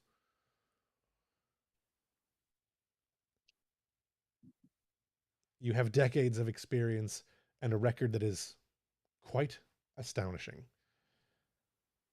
However, since you've been in command of this ship, or in the command position aboard this ship, it has shown new light on perhaps some of these stresses, perhaps, and may have changed tendencies. If they were underlying or inherent tendencies to begin with that you simply were able to work past and now are not able to so fluently work past, I believe that is something that Starfleet needs to know.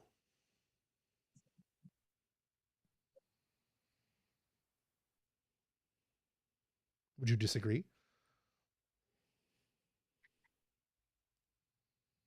I would not. But again, so allow me to rephrase then. How is your relationship with your daughter, Ensign Kendall, been since she's arrived aboard the starship? the ensign has been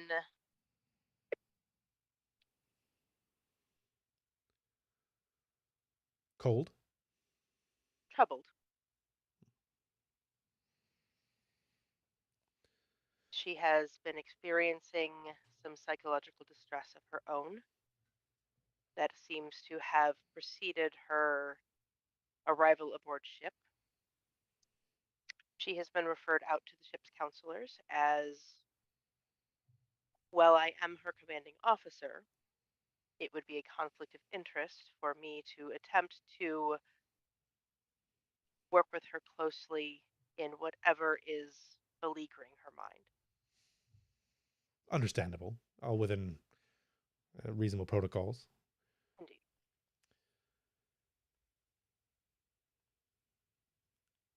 I think I'll hold any further questions till after I've spoken to Miss Kendall.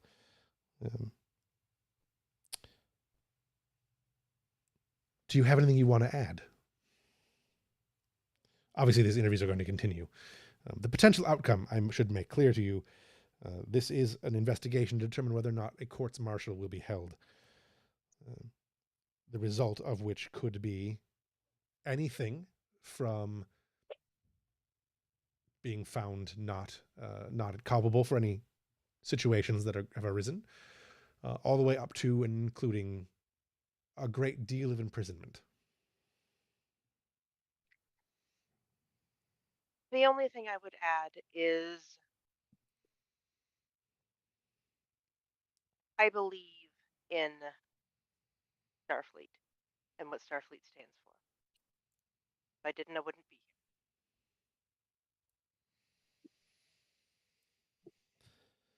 I believe that we all should be held accountable to our actions. We are all fallible.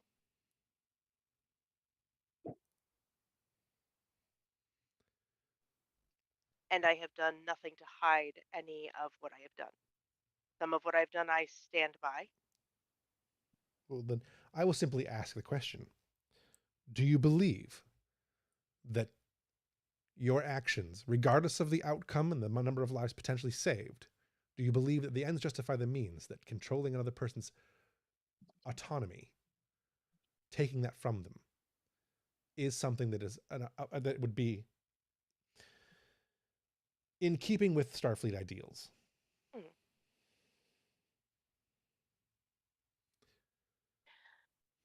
It is not in keeping with Starfleet ideals.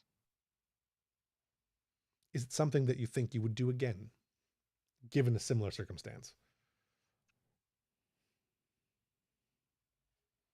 I would certainly hope to never be put in such a circumstance again. We would all hope, but this is Starfleet, and risk is our business. It is not an easy question to answer. To be perfectly frank, Commander, it's not something I ever foresaw myself doing to begin. Do you regret your actions? I regret everything that happened on Emil before we even got there. That entire situation with those people is regrettable. I absolutely agree. And when I am complete here, perhaps I will be able to pursue that situation further. I don't have any other questions for you, Doctor. Thank you for your time. Of course. Let me know if I can be of any further service. Of course. I think we may have one more conversation, but you've been very helpful. What am I feeling from him at this point? Over the course of the interview, you've definitely felt he was obviously guiding you places. Like he certainly had a place to take you in mind. And after some time, he feels like he certainly got you there. So he's got a great deal of confidence now. Okay. So it's not malicious, but it's bordering on. Like he definitely has a zeal for his job. So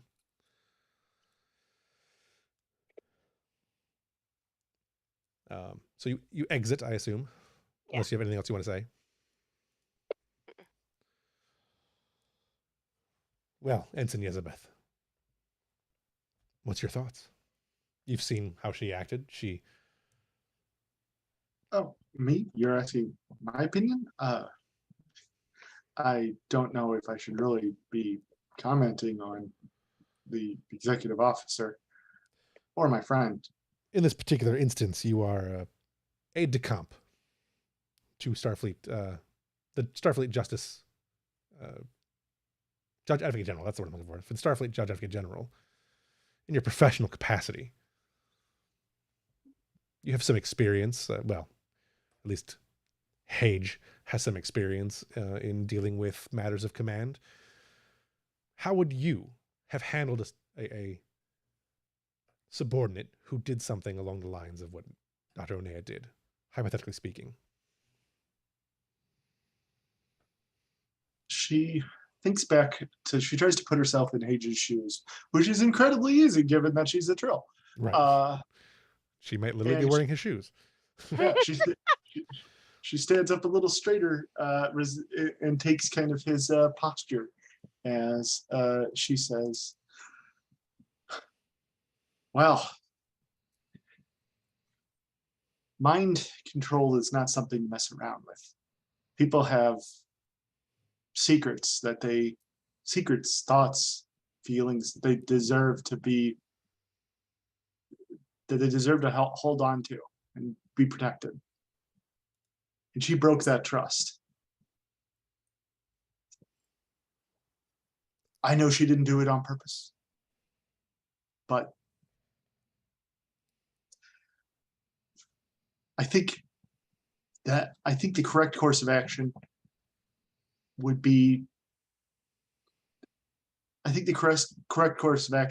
her in a position where she doesn't have to make those choices anymore, because people's minds are too sacred for them to play around with.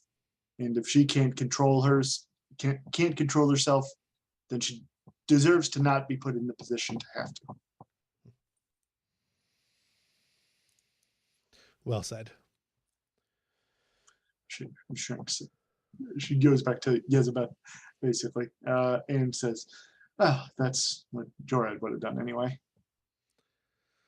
Well, formerly her commanding officer and a well-respected captain. I think we'll speak with the other Miss Onaid shortly. Yeah. Here are those tablets for Beta Z mental case law. I'll leave them on your desk. Was that it? That's all for now. We can take a break. Of course. She'll skedaddle. Worried that she told way too much. All right. Does anybody have anything else they want to do before we move on to another scene? I don't want to do too much more because it's 9:30 and I know Evelyn has a hard out. So we will get to Brol shortly, but we're not going to get to the planet yet. Does anybody have anything else on the ship that they want to do first? Either Ambrose or any other Onaid, want to talk to anybody, anything like that? Any side quest things anybody wants to do? Let's consult that idea. The moments thing. Oh, goodness.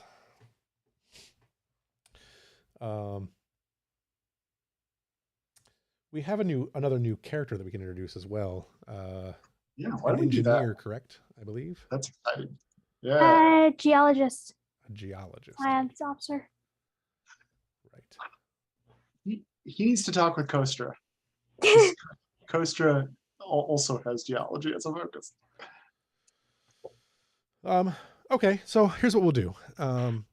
That character has already been aboard ship, right? That we had decided that you had decided that character had already been aboard ship. Just this is the first time we're going to be seeing them, right? Yeah. All right. So here's what we're going to do. The Europa is actually preparing for a geological survey and an upcoming one of its upcoming missions. And in the meantime, we've also been going over the survey information from the Valley of Plenty, that all the survey data that we've gotten there. But you've been struggling with some of the labs because the ship's been flipping its labs over pretty regularly recently. It's got, it has the modular labs, but the labs have been rotated quite a bit lately for the various things that Europa has been busy doing. And you've been struggling with getting some things functioning properly in Geology Lab 3. So you've contacted the chief engineer because Tong is off ship and he's the guy you would have talked to, but he's off ship. So Kostra, you were heading up to Geology Lab 3 to deal with some damn fool error that some keyboard spectral analyzer. Right. So some keyboard jockey has broken your machine, and that's what you're doing. So okay. Kostra will go up, enter the lab and go, all right, who broke it? I didn't do it. Amathi just takes whatever step back from whatever he's doing with both hands raised. Like he's used to being accused of breaking things near him. Matthew, I should have known you. You've been just. I didn't touch it. Oh, we'll see about that. You'll Ah. find that there will be fingerprints wherever you find it, and I don't have those. You know, you got me there, I think. Well, he'll climb under the thing and I'll begin to take a look. What are you working on there? Just out of curiosity. Oh, we are setting up for a geological survey and I am excited. So I'm just making sure we got everything set up. And I've been told like 3 times already that I'm not allowed to lick the rocks, but I'm pretty sure I can get around that rule. I didn't know you were a digger. I can be. You know, back on Ardana, I was a digger. I worked in the mines for a little bit. Cool. What'd you find? We, you know, I once found this vein of pebicite that was so big it stretched from one end of the continent to the other. That sounds amazing. We couldn't mine the damn thing because it was so big it would cause an earthquake if we touched it. Dang. The vibrational drills it couldn't hold up to it. Did you manage to get any samples? Oh, we didn't study the damn things. We just dug them. Aw. I'm sorry. I was a resource guy. Ardana, the Morlocks, shit, I forget what they're called. My people, we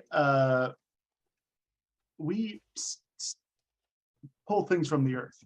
That's I'm sure some fool cloud city resident may have studied it, but what we do is we just got the stuff out of the ground so that way we could use it to, you know, power the Federation. Of course. What brought you why'd you start studying rocks?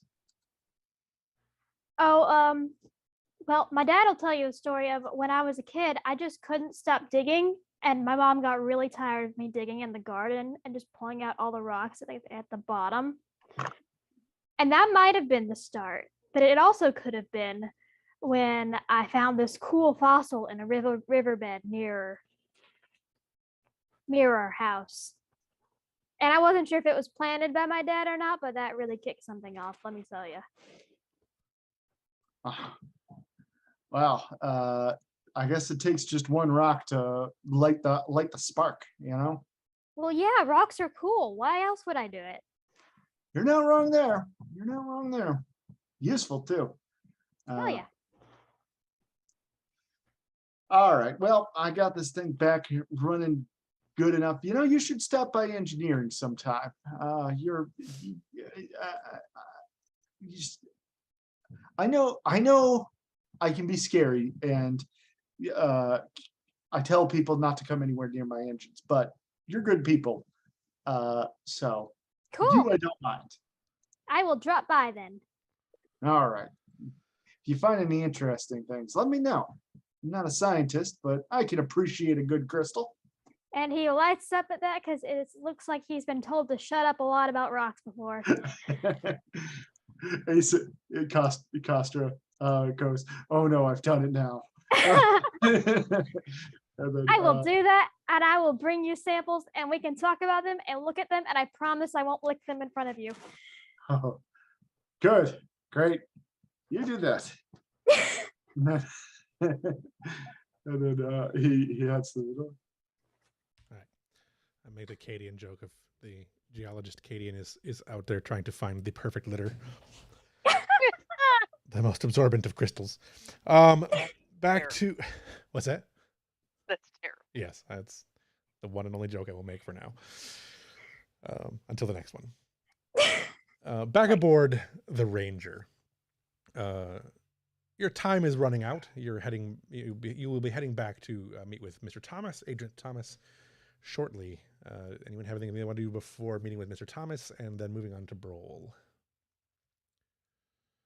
Any more thoughts going into it? Which is, I don't assume there is, but all right. What's that? I was just saying, do we want to talk about? You said that you made it. You were a little unclear on whether we would be bringing our own gear or. So you'll be taking. You can take whatever gear you want. You're just advised that some of it may not work. Like if you take tricorders and stuff like that, they may not work. That is not to say there's definitely the phasers you have are supposed to work. So there may be a way that once you're on the planet, you can find a way to make the things that you take work. It'll just be rolls. So Having knowledge of the planet and Romulan technology, is there anything that Teketh could do to mod the equipment we do have to theoretically make it? It would require, it's the high energy stuff would, like, so the phasers is something that you help to modify. Right. But the lower energy items like basic scanners and stuff like that, like you'll be taking pattern enhancers, obviously. Yeah. That kind of stuff. But I suppose we're not getting the Vulcan makeover for this, huh? No. Okay. I'm sorry, the Romulan makeover. Right. No, you're going in all super stealth. So yeah. The hope is to get in and find and get out. You get the impression, and one of the things that we would have been told is that the hope is that we get on the planet. Once we're on the planet, we're not there for more than a couple of hours. Get in, find the people we want, slap some pattern enhancers on them, and then have Broll beam us out. Also, because you get the impression, Tong at least, we get the impression that timeline is imposed by someone who does not want to be there. Well, and whose ship will be being used to get there and back. I am definitely prepared to forget him and steal a ship, right? If we need to. But yeah, I think we'll have phaser rifles. You said that. Yeah, you can basically take any tech you want to take. If you can carry it, there's no. Yeah. Plus, we can always use momentum and stuff to. Right. So we don't need to shadow run this all out and give you a list of things we want. No. In the moment, we can just be like, I would like a grapple hook. Okay, you have a grappling hook. Okay. I was just trying to think of something fun that I would have, but no, I can't think of anything. I kind of want to build some momentum with a roll here, but I can't think what the roll would actually be used to do. So to get disadvantage on something. Creating a plan would be really what it is, but I think we'll wait and do the Broll stuff first. So okay. You guys arrive at the back in the briefing room, and Thomas, Agent Thomas, is there already. He's got a selection of gear that you can take, and that Starfleet gym bag that they carry on missions and all that kind of stuff. So you each can take a bag, which will have your cartoon fun bag of miscellaneous items. He tells you, Captain Broll will be in system shortly. There is only one more thing I think I need to make certain you're aware of. This mission is, of course, off the record. Not officially Starfleet sanctioned, if you understand my meaning. If something were to happen to you on this world, you will be disavowed. Wait, this isn't a Starfleet operation? It is technically a Starfleet operation, but technically not a Starfleet operation. Not exactly filling us with confidence here. Clandestine operations are often this way. This is what you wanted, Lieutenant Silva. This is what you were trained for. Mr. Tong, unfortunately, you just happen to be very good at it. Right. So this might be my lobe speaking, but what do I get out of this? Because this seems like a lot of risk for something that I really shouldn't be doing and don't really want to do. It's comforting to know that you're still a Ferengi. If all the the- Helshiar are not stopped, if they are permitted to continue as they are and to continue to support House Tyrrell, it puts the entire galaxy.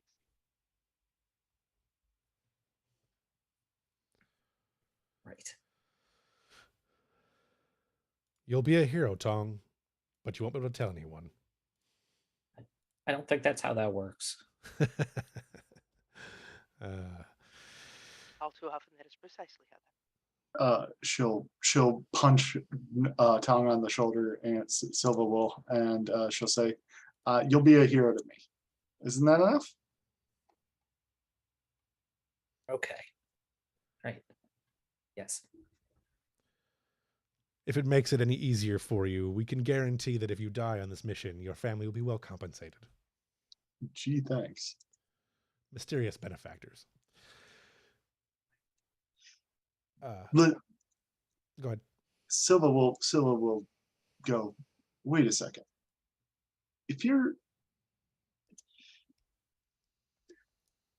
I've got a friend being kept in a Starfleet prison right now. Trumped up charges.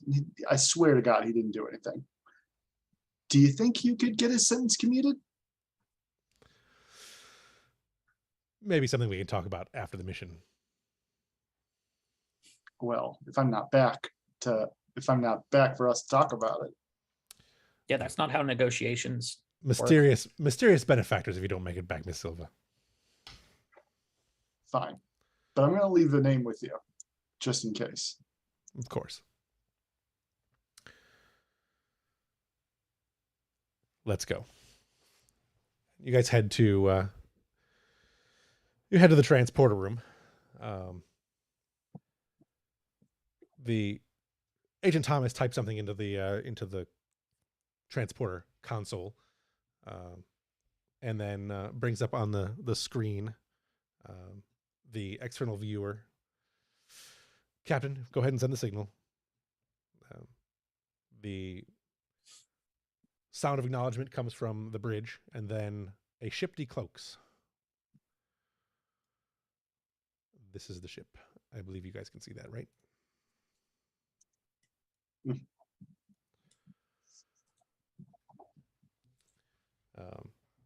Excellent. And then on the transporter pad, let's go. The four of you load up and then energize.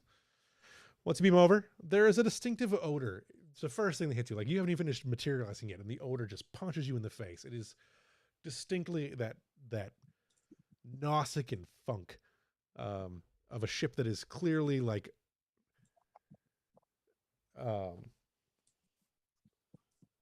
just like overrun with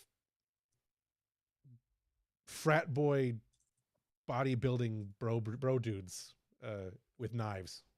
Like not a pleasant odor when you first enter the ship.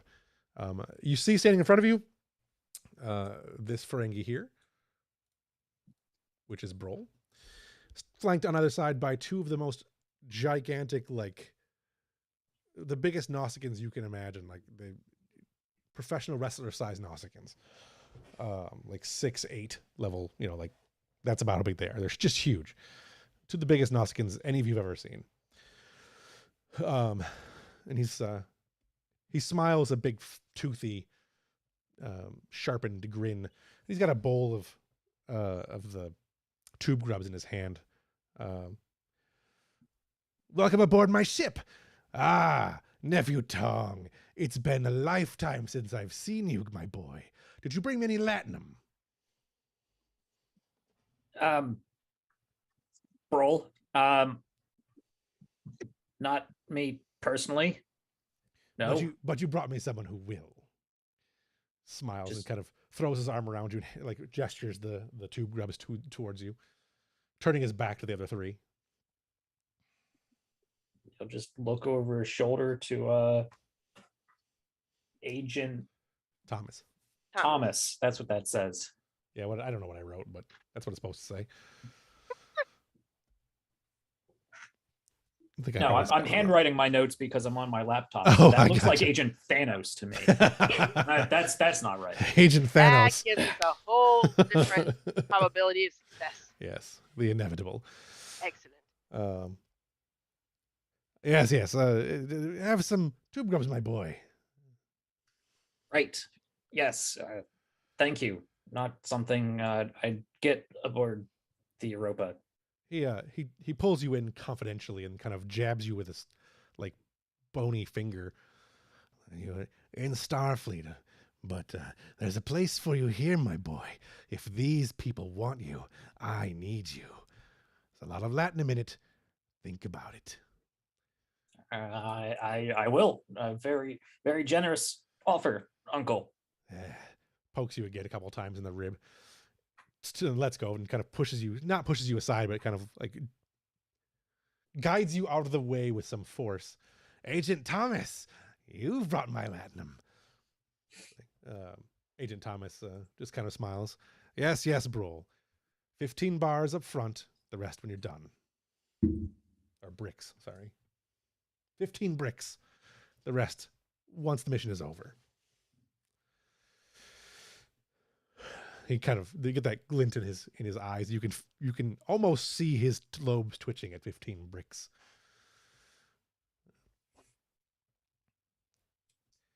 Yeah. Perhaps we could negotiate further now that you're here. Cloak, let's go. The two Nausicaans kind of they take a step back and you can feel the engines powering up as the lights begin to dim a little bit. It's an awkward feeling if you've never been on a ship with Cloak before, because it almost feels like everything gets a little bit quieter, a little bit offset, and of course the lights dim. So Silva mutters, and now I can see why we needed the Ferengi. he turns to you and says, "You needed me." Pokes you in the rib as well. He just like reaches an angrily long finger out and pokes you in the ribs. You need me because I'm the best. I'm gonna twist his finger. I'm gonna say, I don't need you as much as you still need your finger. So let's keep our hands to ourselves, shall we? Let's gasps. not upset our host. He gasps as you grab his finger, and the two Nausicaans step forward, but he kind of just puts his hand up. It's like, I like it with feist. She crosses her arms. He just kind of licks his lips and like his like pointy little teeth and laughs and all right, your rooms are this way. You're sleeping with the Nausicaans.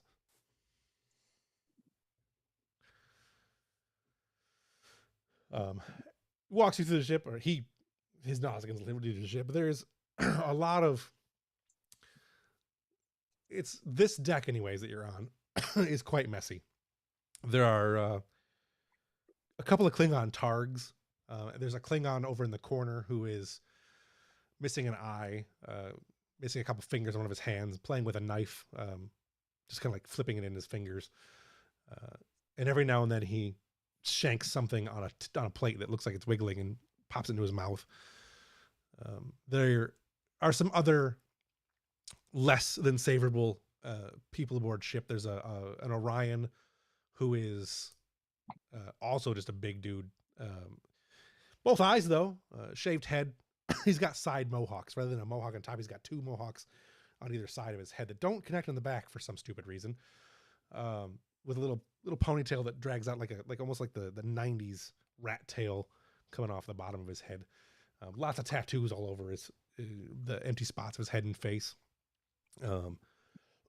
He's carrying a Vulcan it's not a lyre. What are those things called? The big Vulcan death stick. He's Oh, got Lurpa. the larpa. He's got one of those on his back and making his way around, and everything appears to be kind of like the Rancor's pit at Joppa's palace, kind of down here. There's food, just like discarded food thrown on the floor, and just the smell is horrible. Like, you'll be staying in there. Well, most of you. Tong, my boy, come with me. You, we don't sleep down here. Come with me, my boy. Gives one quick, wide-eyed side glance at Silva. Yes, Uncle, of course. You guys head into the turbo lift, and he types in a password pretty quickly, and the turbo lift goes up, or goes somewhere. You can't really tell where it's going, but presumably up. Does the keypad on that password have a particular tonality to each of the button presses? Yes. Okay. As a Ferengi, I will memorize the sound of each of those button presses. Good call. Give me a... God, I don't know what that would even be. Insight and command? Insight and security? One of those two. Yeah, I think either would apply. Difficulty we're going to say is... The difficulty is 2, but being a Ferengi, I don't know if you guys have your own... Was there a trait for the Ferengi? Yeah. All species are traits, so... Ferengi is not in the core book. I don't know if it's in Okay. any of the supplements, but this is something I assume created. that being a Ferengi, this trait would apply, that you have the precision with hearing. So we'll say that with that trait, we'll lower difficulty by 1. So the difficulty is going to be 1. It's a long password, though, so we're going to say that there's going to be a complication range increase by 1 as well. Okay. Could I make an argument for reason security? In that I have to understand and be able to memorize and be able to reproduce this sound. Because insight seems more like reading a situation, Right. and this is more interpreting and being able to reproduce the situation. Yeah, I could see reason, or I really control probably would be the ideal one. But yeah, let's go. I was going to make an argument for control because I'll say control is my stat. Right. We'll compromise and say reason's good. Okay. Reason, security.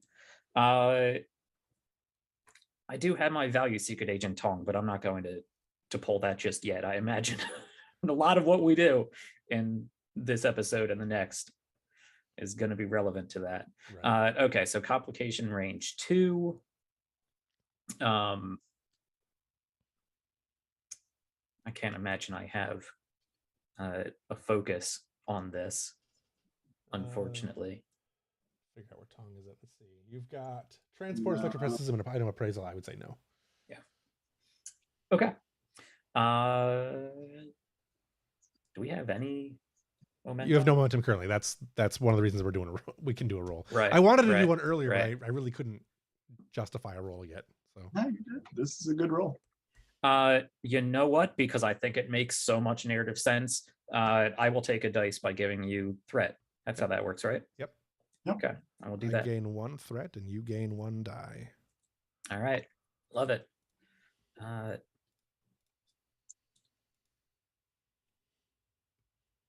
Sorry, my laptop's a little slow. It is not designed to handle this much load. There we go. I think that is correct. Ooh. That is a beautiful, beautiful roll.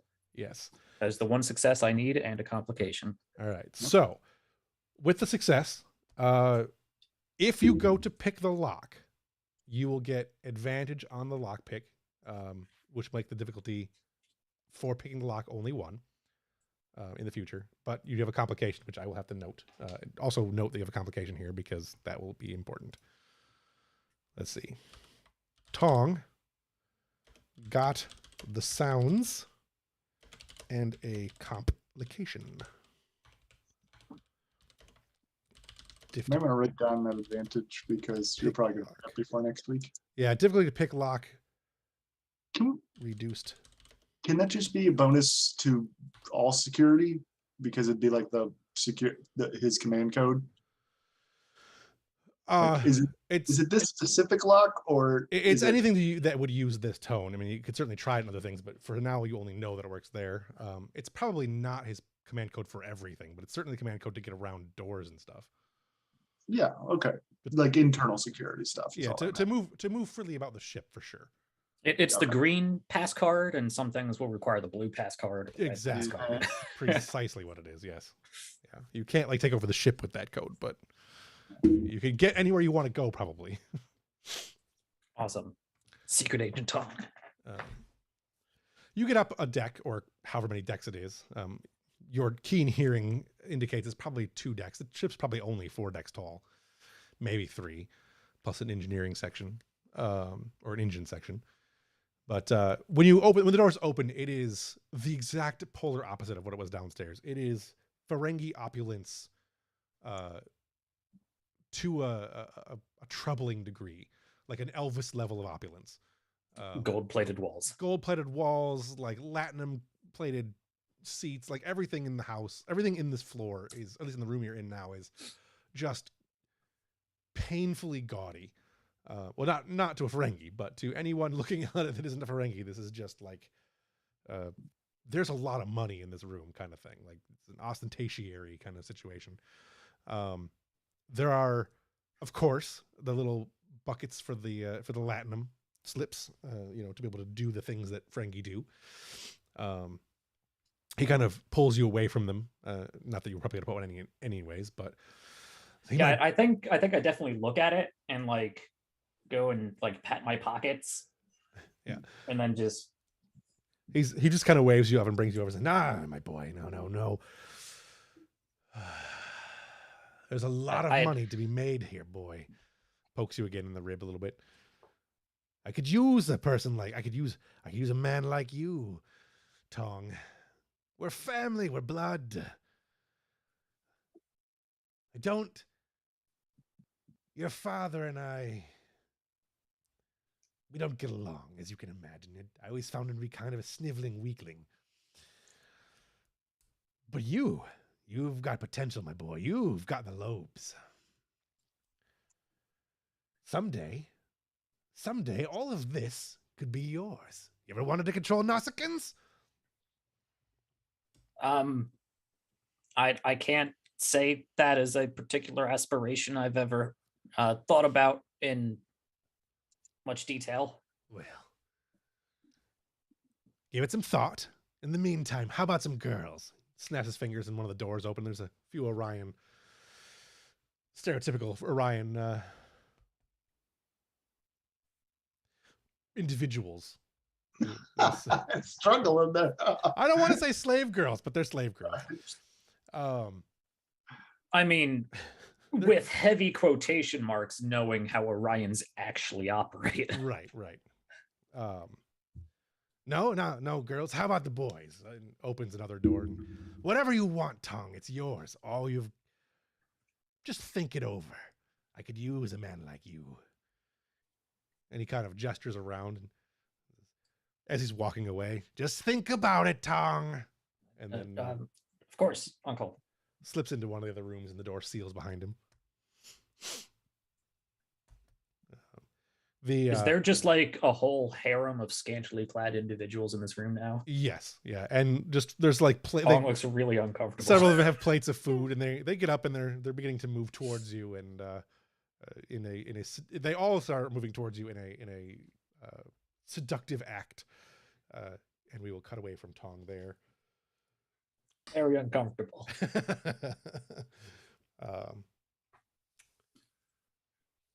Does anybody else have anything they want to do? That seems like not a bad place to stop for the night. Seems fine to me. All right. I was thinking about doing a recommendation from the lieutenant there, but I think it's a good place to stop. There's so many things I want to do, but we'd be here till next week. Right. That's exactly it. That's why this is going to be probably a 2-parter. Next week we can certainly go longer than we can tonight. So Ambrose has so many words. Yes. I really want to. I wanted to have Lieutenant Commander Harris go talk to the captain because I'm ready to make a recommendation now. she's basically all but admitted it. I So- do want to have the meeting with Kendall first. I do want to have the meeting with Kendall. I think that would be good because of future plans with Kendall. So that's why I'm not going to do it. Okay. So we'll have the meeting with Kendall next week. I also will do one additional meeting with Harris and probably just Wait. Ambrose, I think. But what's that? Yeah, I'm sorry. I meant Kendall DeSavi. I know what you meant. Yeah. Okay. I know what you meant. I figured it out. Okay. I did the I math. thought, I thought maybe Jeff said, because I do want to meet Kendall's main character too. So Yeah, Coming eventually. we can't Yeah. meet that character just yet. So I know. I figure you got something special. yeah. All right. So with all of that in mind, what moment stands out most to you this evening? I personally am a big fan of Broll. I didn't think I would be, but I am. Broll's great. Yeah, Broll's great. Broll is so skeezy Ferengi. I can't wait to see more of that. I still think this is the worst idea in the world. But You know. I didn't know what the personality of Broll was going to be until I started doing him. So He's going to cause so much conflict. It's going to be great. He's the sleazy Russian weapons dealer archetype, and I love it. yeah, that's kind of what I was going with. Yeah. Mhm. The character from the end of, if anyone's watched it, but the last season of Stranger Things. Yeah. Mm. So what moment stands out most to you guys this evening? Anybody got a moment? DeSavi just digging her hole with the JAG officer. Yeah. She has nothing to hide. Yeah. If Nope. she had anything to hide, she wouldn't have included that in the report. Aren't you supposed to have some sort of legal representative or something? And that is my out of character question. You could have had one. You did have the right to ask for one. And this is That is just something that should have been clarified out Uh, of character for my information because I was not aware of that. I like the idea that DeSavi would have known it, but still would have, like, she doesn't feel that she needed it, kind of thing. I mean, that- I'm no expert. Given the zealot, yeah. if I had known that, she would have asked for one because I'm trying to figure out at this point who DeSavi would report that to because he is not unbiased. I mean, Oh. I'm no expert, but I don't think legal counsel actually comes into the picture unless there's criminal charges. So you have the Is right. what he's pushing. You have the right to not answer questions to law enforcement agents. Well, just going off of the Making of a Man. Is that the Yeah. episode in TNG? Just going off of that, there is the JAG officer's aide in which Riker played that role, and then the defendant is supposed to have his own aide / I mean, it's not really a legal representative, but Right. it's somebody that has knowledge of that information and acts as their aide, in which Picard was to Right. Data. You But that basically would also- the way it would work in real life is the way it should work here as well. Like, so you would technically have the right to legal representation. You don't have to answer questions without representation. There's been no formal charges. You're not under arrest. It was an interview. You can refuse the interview. Well, I love how DeSavi answered because it was that's exactly how I imagine DeSavi would do things. Yeah. I feel like she could still be It's just- removed from her position Mm. even without counsel getting involved, though. Just because. Oh, yeah, right. I mean, Yeah. again, it was an informal interview. He's not required to tell you have the rights. I could have specified that. I don't know if you could have texted me too. I didn't think about that, but. And I COVID brain. think that makes sense just from how I was understanding Harris, in that he's not technically required to do so, and therefore he won't, because it's more beneficial that he doesn't. Correct. Right. Exactly. Yeah. Yeah. That's exactly why he wouldn't. Yeah. And I like it this way. Personally, I like the way the story plays out because in a TV show, not in real life, but in a TV show, this is exactly how it should go, right? You've made I don't have anything to hide. I take responsibility for my actions, all those kind of things, which is exactly what you did. You didn't say anything that wasn't in your report. Not really anyway. You stopped him when he pushed too far and called him out on, your parenting style is not in question here. And he agreed to backed off on that one. Now is when you have to, Danced around it. what's that? I said danced around it. Yeah. Well, he was looking for other ways to come at the conversation without bringing that up specifically, which is what a lawyer would do. now is when, well, not now. I was thinking you were going to go to Ambrose and tell him what happened, what the situation was. Don't know that you necessarily needed to, but when Harris goes and talks to him, I think that's when it becomes clear that there is something here and he's going to pursue it. Right. And that's when representation gets involved. And Jack and I talked about some things before we got into all this. So we had a basic concept of how this is, like, where we're going to take some things. So you're in capable hands. Yeah, I No, out of character, I know. Out of character, like we have talked about where we want this to go, and no, and I think next session, Tasavi will start with the captain with the concern that Harris is not unbiased. He is very clearly a dog going after a bone, and that needs to be brought to somebody's attention. Right. He's a lieutenant. He's a lieutenant commander trying to make commander is what he is. Yep. So no, I know we talked about this before, and I don't want to give away, I don't want to like spoilers and all that, but so much of me wants this to be a much bigger thing than is logistically feasible. yeah, I would love to do an actual like courtroom episode. I just don't think it's possible. Yeah, I know. Just do our own version of Making of a Man, because I would get so into that. But that is a lot. That is a lot. I would have to do a lot of prep. Perspective. I have to do a lot of prep, and not being lawyers, none of us being actual lawyers. Right. I mean, I watched a YouTube video about an actual lawyer reviewing that episode of Star Trek, and it is. Oh yeah, legal. Yeah. Yeah, you should, if you haven't seen that, anybody in the office in the audience, go and look that up. It's a great perspective. Yeah. It was a lot of fun, but he does a great job. Not at all related to like actual legal proceedings. Right. But it made for such a compelling story. So I would love to do that, and it doesn't need to be legal, real world legal, directly connected. But it would require a lot of buy-in from all of us as players. Yeah. And it would require a lot of writing and planning on your part, and it would require a lot of foreknowledge and directed movement of the narrative from all of us combined. Right. It would absolutely almost be a scripted episode. Like it wouldn't be scripted necessarily, an improv episode with the knowledge of where we're going. Almost scripted. I did a session like this. I mean, I didn't need to script anything. I've done them before, but I don't feel like they really they end up kind of adversarial, and people get it becomes hard. It becomes really difficult to maintain the flow of narrative in the time frame that we have. I think it depends on the players. Mine went well. I've done them before, and they can be a lot of fun, but they are, to achieve what I really would want this to be, I think it would require a lot, because again, to make it as entertaining as it can be. Yeah, there's a big difference between what works in a home game and what works on a show. Yeah. Okay. Because it's a broadcast show. So anyway, let's have a moment that sends out to them. I loved the big dumb nerd cat.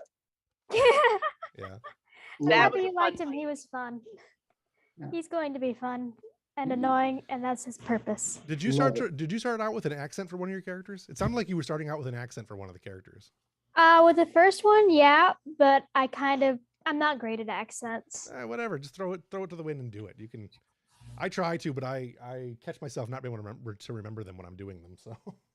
Yeah, it's probably gonna be what happens. We need to remember that her surname is her first name. Yeah, Tana is usually what she goes by. Sul is her given name, and usually she doesn't like it when people call her by it because it's a very personal thing. Yeah. Call people out on it. It's gonna be tough to remember, but I want to remember it. Call it out. Call it out in game. Absolutely, call it out in game. We definitely need to have an Ambrose meets all the new people scene. Sure, yeah. I mean, I guess if Amathi has already been here, then we don't. No, that can come up more naturally. But have a performance evaluation or something. That could work. Yeah. But Tana should definitely meet with Ambrose. Normally, I'd imagine that the captain would see you immediately, but Ambrose was tracking down all of Harris's life history at the moment. It is also technically the XO's job. Very Yeah. very busy looking for blackmail. Very busy. Very busy looking for some way to be like, oh, this motherfucker's gonna stop. He should feet off my couch. So who do you think did who best portrayed their character tonight? I really enjoyed. Obviously, I always enjoy Tong. It's hard not to love Tong. Yeah, Tong was fun. I also would give. Look, props. I'm gonna need some SSRIs if we're gonna play Tong like this for an extended period of time. I also got to give credit to the I was Cadian. freaking out during that holodeck scene. Yeah. I didn't want to do too much of that. I wanted to kind of gloss over that scene, but I loved it. I almost had you guys do an actual fight with something. No. I'm glad we did not do that. Yeah, Yeah, I didn't think it fit. I've done that in games. There's no stakes to it. It Yeah. just sucks. But I also And gotta- anything combat related, I think Tonk has like a 9 or 10 score in total. right. Oh, we should He's absolutely not fight a on. fit character.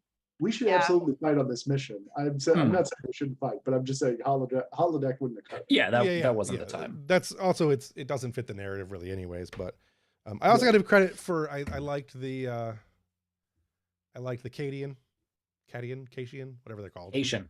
Yes. The Haitian, the Cation, whatever. The cat people. The cat man. Catmandu. The cat man. I liked Suppressing that. angry cat comments. To see how long that lasts before it's like, okay, this character needs to be vaporized, but I'm into it for the moment. He'll calm down eventually, I promise. He's just excitable around new people. I want him and Tong in the same room. Yeah. Oh boy. Yes. Oh man, I don't know if the universe could handle that much nervous energy. No, it's okay. We will just hook y'all up to the ship. Eva can take a break. Yeah. Yeah. Yeah. Those two in Foxwell when Foxwell's not being a dick. Is that a thing? Yeah. It's possible. It hasn't happened yet. There's I'm a ready reason to why like- he's a minor character and not my main character. Right. What did you say, Brian? We need to write him off. The sooner the better. Yeah, he's going. In the works. I thought about it when I didn't have a place for the new character. Should Tana. transfer to the Ranger and never come back. Yeah. I didn't have a place Eva for can throw Tana out at the airlock first. to prove her sentience. Yeah, I didn't have a place for Tana at first, and I thought about it like, oh man, Foxwell's got to go. Like we don't use him at all, but Foxwell's got to go. That's a good reason for Tana to be on the ship. Like she's the replacement essentially for I don't know. the I've character been I can't pronounce.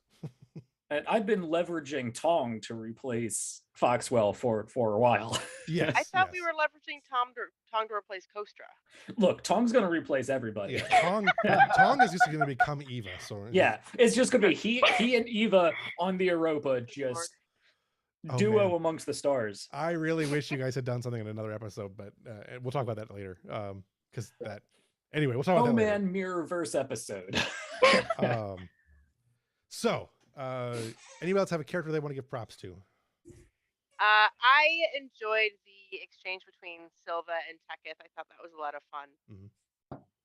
That is the most Tech has ever talked in 2 seasons of Yeah. the show. I'm like, I actually like Teketh now. I want him to stay around. Fun. Yeah, no, it's great. There's nothing saying he won't, but then again, there's nothing saying he won't get vaporized in this mission. Look, Right. let's- I mean, let's- especially with combat, because I think my combat skills are worse than Tong's. let's let's play it by ear. Oh, Let's yeah. see where it goes. Being sneaky. I really did like him this session. I will say that I intend for the gloves to pretty much be off on the next session. Like as far as that mission goes, like anything goes. I don't know what's gonna happen. Like I know where I want the story to go. I don't know how you guys are gonna get there, and I don't know who's gonna live or die. So Aw. I would hate to kill Tong off, but That would be sad. it would be so sad. Our Alright. like 3 whole fans will riot. Have you looked at Tong's character sheet in a while?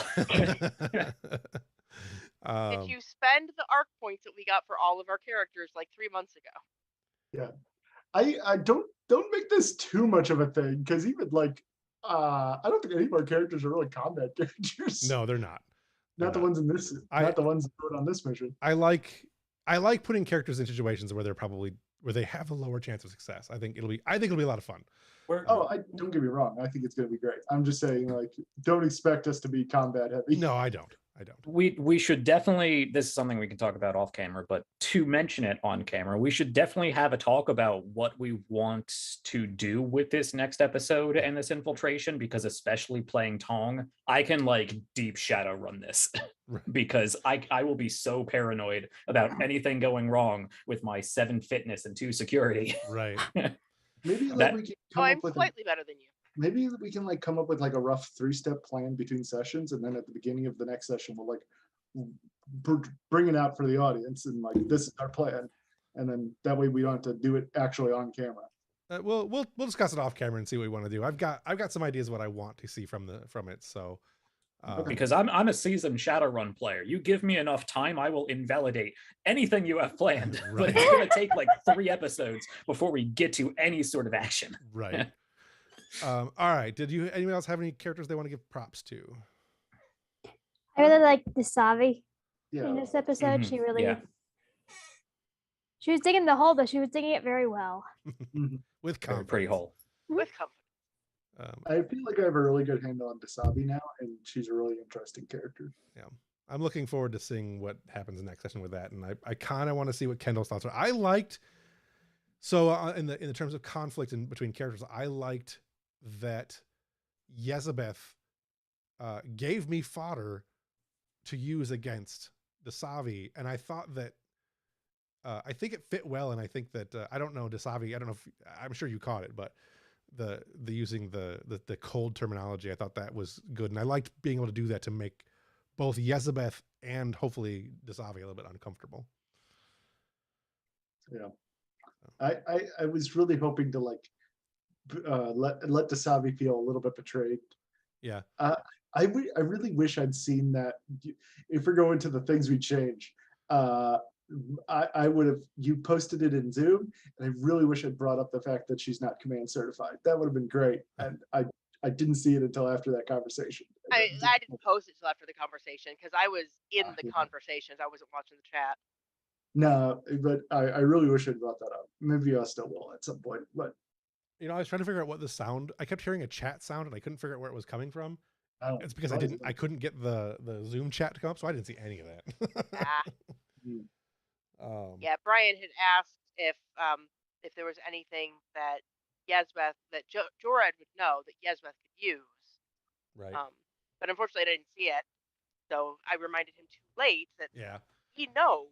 We had those on-screen conversations about he wanted Desavi to get command certified and move up, and she's like, no, I don't want this. I'm happy in my med bay. Yeah. I feel like that's something maybe Yezebeth understands, but Jorad didn't. Yeah. That is definitely something that will come up in the future. So, all right. What did you see from the character or player that you want to see more of in the future? Obviously, we've talked about characters we really liked, but what things have you seen from a character or player tonight that you are looking forward to next from any of those characters? Like for me, example, we didn't see her tonight. I'm looking forward to seeing more from Kendall dealing with this situation. Also, we didn't do a whole lot with Koba. I really liked that Koba was Koba. Koba always knows exactly what to say. Yeah. Worst thing to say at the right time. I'm here for Koba sticking his foot in his mouth. Yeah. And Hannah's a linguist, so she knows.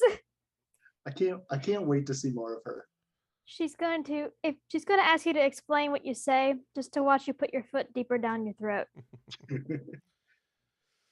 I can't wait to see your main character too. I'm very excited about that. I'm also gonna be interesting. I'm also looking forward to seeing what Ambrose. I want to hear Ambrose's words on this one. Ambrose has a lot of words about a lot of things. Many words. I bet they're in a very interesting order too. Hopefully, you write those out so you can. You need to write your Picard speech, or really probably more of a blow that planet up speech. The Cardassians want to live on that world. Fine, blow that world up. All right, if you could change one thing about the session, what would it be? Brian, you had one, but if you got anything else? Yeah, I wish I'd brought that up. Maybe we still can, but no, that's it. Anybody else? Only that I would have had a brain cell this week. Yeah, I was struggling to get into things at first, and I think it's just because my mind has been everywhere else. So Yeah. I think there were off for a while. Yeah, my usual, if we could change anything, is that we were not off, we were not down for 2 weeks, but Yeah. it was very reasonable reasons for being down for 2 weeks. Yeah. So I cannot complain. I mean, I can, but I won't. Right. I think there were some scenes that there were some times that I wanted to jump into other scenes, but I was feeling like I was already with Tong being so big in this, I felt like I had enough of the spotlight, especially with the scene with Kendall's two characters, Tana in the computer lab. First of all, there were we had a lot of scenes in a lot of places that Tong usually frequents, and Tong wasn't there, unfortunately. Right. But there were so many times when I wanted to jump in with the SSH, but I did not want to step on Tana's toes, on Kendall, your toes, because I know you didn't have a lot of part. Oh no, you're good. Episode. I know you're good. I was warned I probably wouldn't have a lot of part because there was already a lot of planning toward this episode. Yeah, when I came up with this episode, there wasn't 4 players in the game, so I didn't really know how to fit 3 new characters or however many new characters into the story, especially when they haven't been on screen yet. So I wasn't sure what I was going to do. Yeah, I came into this without the expectation of having a lot of screen time, and I had fun watching y'all, so I'm chill. But yeah, I will eventually meet Tong and the SSH. And with Amathi, your cat person. Yes. Amathi. Yeah, there should definitely be some interaction with Viren, because Viren is an archaeologist, paleontologist. So probably a lot of crossover there. Yeah. I promise he will calm down. He's just excitable. It's a cat. When you get him on a special interest, he gets excitable. What can I say? I think that will be a great foil when talking to a Vulcan. Yeah. Yeah, it could be fun. Does anybody else have anything they would change about this session? Ev, nope. Kendall, Jack, nobody? All right. Nothing I would change about this session, but I'm preemptively projecting something I would change about next week's session. Sure. I don't know exactly how things are going to go, but I was really hoping that Ambrose would be directly involved in anything relating to Toshari. Right. Because that's kind of a big thing. Yeah. So we will touch on some stuff that we've touched on a couple other times. The stuff with the Kendall's Mind episode. We'll touch on some of that stuff a little bit. There is definitely... I wanted Ambrose to be on the mission to save her, but it really just makes more sense for Tong to go on this particular mission anyway. So we'll see what we can do with it. I do have ideas to keep Ambrose as part of it, because it does make the most sense for Ambrose to be part of it. But secret agenting is Tong. I didn't want you to overshadow Silva or Teketh, because Ambrose is a very... Yes. Ambrose is a force of nature on stuff like in situations like this. Yes. So yeah, I'll give you that one. But we'll work with. I'll talk to you about it between now and next week, and we'll figure out what we want to do with it, because I definitely want to have him have more to do with this. I want my hero moment. Right. Right. My save the girl moment. Right. You got a whole ship, so we'll see what happens. Yeah. Being in command, so many responsibilities. Right. If nobody else has anything they want to do, anything they want to say, we can move on. You guys got anything else? Got anything you want to add to the conversation before we go? No, I'm good. All right. If you enjoyed this episode, please come back next week. We will be off, not next week, but the week after that. We'll be off for just that week, as I will be out of town in a place that does not have internet, so I will not be able to do. But that'll be the week of the where's my calendar? That'll be the week of I keep my The calendar. 11th. My calendar died. The week of the 11th. Yes. I may be back by then, but I don't think I will be. So I will be out in the middle of nowhere. I won't have cell service out there. So other than that, next week we'll be back. Same bat time, same bat channel, possibly slightly earlier than we were this week because I was late trying to make food. Check us out online. You can find this show in all the places. Check out the link in the show notes or the chat. It is Linktree Studio Tembo. Yeah, and of course check out Jack's channel as well, The People's Ascension on Twitch, and you also have YouTube. You can find a link to his YouTube in the Studio Tembo YouTube. He's down at the bottom as one of our featured channels. So on that note, I hope to see everybody next week. And if you enjoyed the show, please tell other people that you liked the show, and we'll talk to you later.